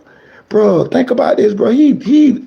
Bro, this shit finna go out sad. Cause listen, if he get convicted. Cause just think about this. Track ain't finna fucking keep playing this old I got Melly type shit.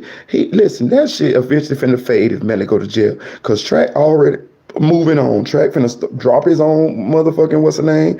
Boy, let me tell you what's finna happen. Let me tell you what's gonna happen. Listen, let me tell you what might motherfucking happen. What if Melly get convicted, Track start acting funny, and Melly end up telling people that Track had the fucking gun? You wanna play? You wanna leave me in here? You wanna turn your back on me? I'm just saying, it could possibly happen. Cause I can see Track is moving away from Melly. He said this could possibly be Melly's last album.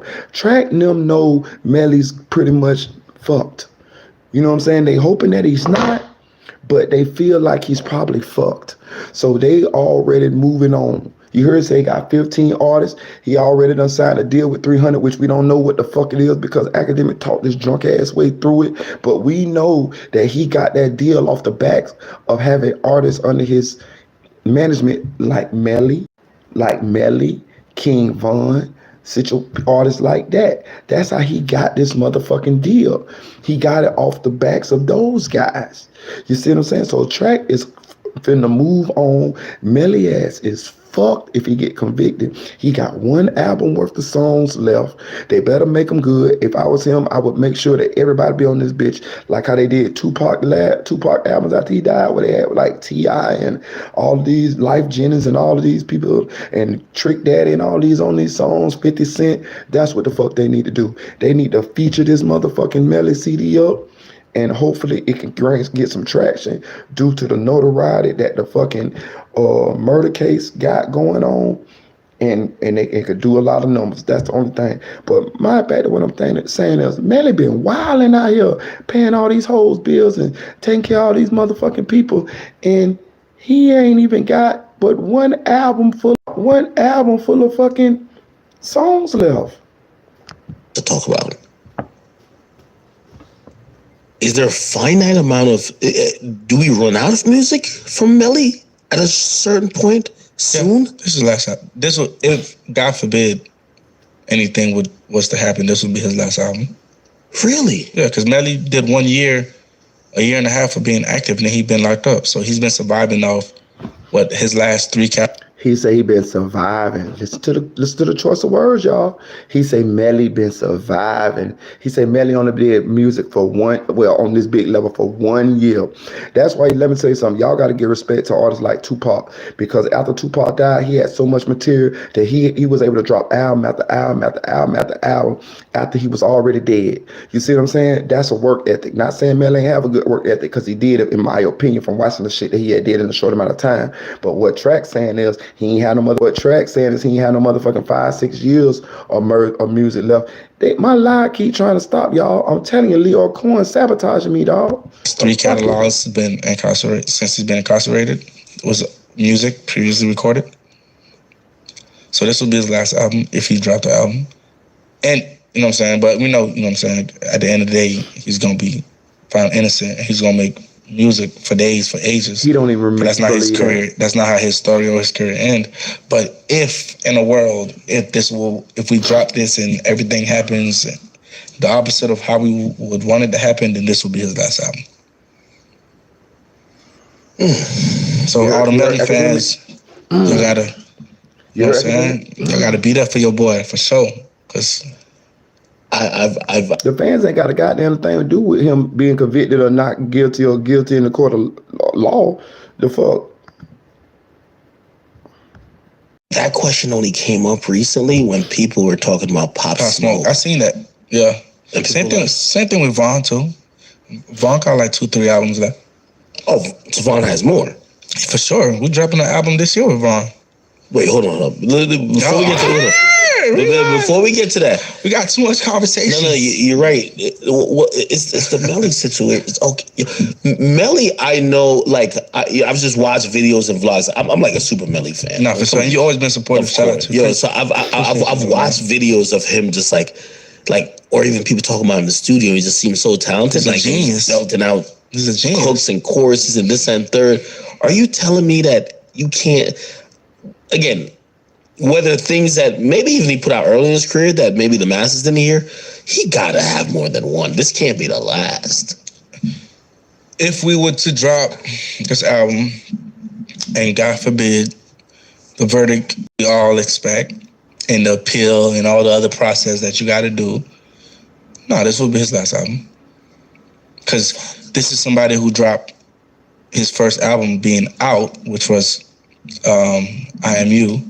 And then from there, we all shine to Melly versus Melvin, to just a matter of slime. All those albums were records made incarcerated. Jeez. Okay, I have 2 questions. One's gonna sound ridiculous. Damn. I didn't know First one is, let me ask a ridiculous question first. I don't know. Hey, listen, I'm Jamaican. Mm-hmm. I listen to dancehall music a lot. My favorite entertainer or musician of all time, his name Vibes Cartel. He's still recorded. All right, he's not recorded, but we get new music. You know what I mean? Come on. Like, when you got a talented motherfucker, it's like, if there's a will, there is a album. Shout out to Rollo, you know what I'm saying? You know what I'm saying? Free the real nigga. You know what I'm saying? Real recognize real. Like, he just dropped the album and he recorded everything in jail. Did he? Yeah. He just dropped the album. Shout out to Rollo. Listen, man, I think you could get better in the This is 2023. Well, you can get that equipment. You can set up. Man, listen, we either gonna get the equipment or we got AIs and shit like that. I'm sorry. I don't know about no AI. You know what? You're not fucking with AIs? No, I ain't doing that. He gotta do it himself. Now we're gonna be here. It's gonna be the end of the projects. We ain't doing all that. What? Nah, that's bogus. We ain't doing that. That's milking. I'll take him. If Melly writes it, I swear I'll take it. Nah, that's milking. If he's writing it, that's from his brain. Okay, so what they're talking about now, I don't know if y'all know, but it's a new wave in hip hop or in music called AI. So what you can do is you can actually write the lyrics and to get in the computer and upload them into the computer, and the computer will sound exactly like the artist. I'm talking about exactly like Melly. You will not be able to tell that is not Melly actually singing. The AI is that good. And what Academic is telling him, if Melly, you saying that this is the last Melly album, but why don't you just do the AI thing with Melly? Have Melly write the lyrics, upload the lyrics into the computer, and let the computer sing them on the AI. It's going to sound just like him. I'm telling you, it's going to sound exactly just like him. You will not be able to tell that it's not fucking Melly singing these songs. Tracker said, no, we're not doing that. If Melly can actually sing the song himself, we're not doing that. Listen to that, though. So you mean to tell me you gonna stop this man money? You see what I'm saying? If I'm Melly, nigga, and I'm in jail, nigga, I don't give a fuck if AI gotta sing it, Allen Iverson gotta sing it, motherfucking, I don't give a fuck if Johnny Five gotta sing it. Nigga, I want to be able to make money from my music, but here go Track. Nah, we ain't doing that. How the fuck, you ain't, listen. Who the fuck is you? Melly might want to do it. You see? But you see? You gotta listen. It's milking it, fam. No. But he got family to feed. Right. He got family to feed. But he can record in a mic. Matter of fact. That's what Academic telling him. This man got family to feed. Who the fuck is you telling him that we ain't gonna do no AI to put some money in his pocket and he in fucking jail? Matter of fact, I did my song Slums like that. Where he recorded that record, he gave me a hook. He recorded that on the mic. It sounded real good. So yeah, no, we can't have it on the jail phone. The jail phone, they be distorting it for no reason. Nah, I want the Melly. Nah, bro, y'all ain't gonna have me out here looking like I'm trying to milk my artists and all that. Nah, we ain't doing that. Ain't no AI. It ain't about milking. It's about putting some money in this man's pocket. What gonna happen? He gonna keep calling you, asking you for money, and you ain't got no project. He ain't got no project out there that's making no money. Make some money though. You see how he trying to cut Melly throat already, y'all? He trying to cut Melly throat. He done already vetoed that. Academic is telling him the right thing. The man gonna need some money in his pocket. You telling us no, cause he ain't singing it. You ain't doing it, nigga. He in fucking jail, nigga. Any fucking money he make gonna be able to buy him some honey buns, some fucking sneaker balls, some fucking soap, anything, nigga. When you in jail, you any kind of hustle, you need that shit. Ain't no AI, ain't none of that, ain't no. If he can't record it himself, it's over with. That's what they be trying to say about ex's mom.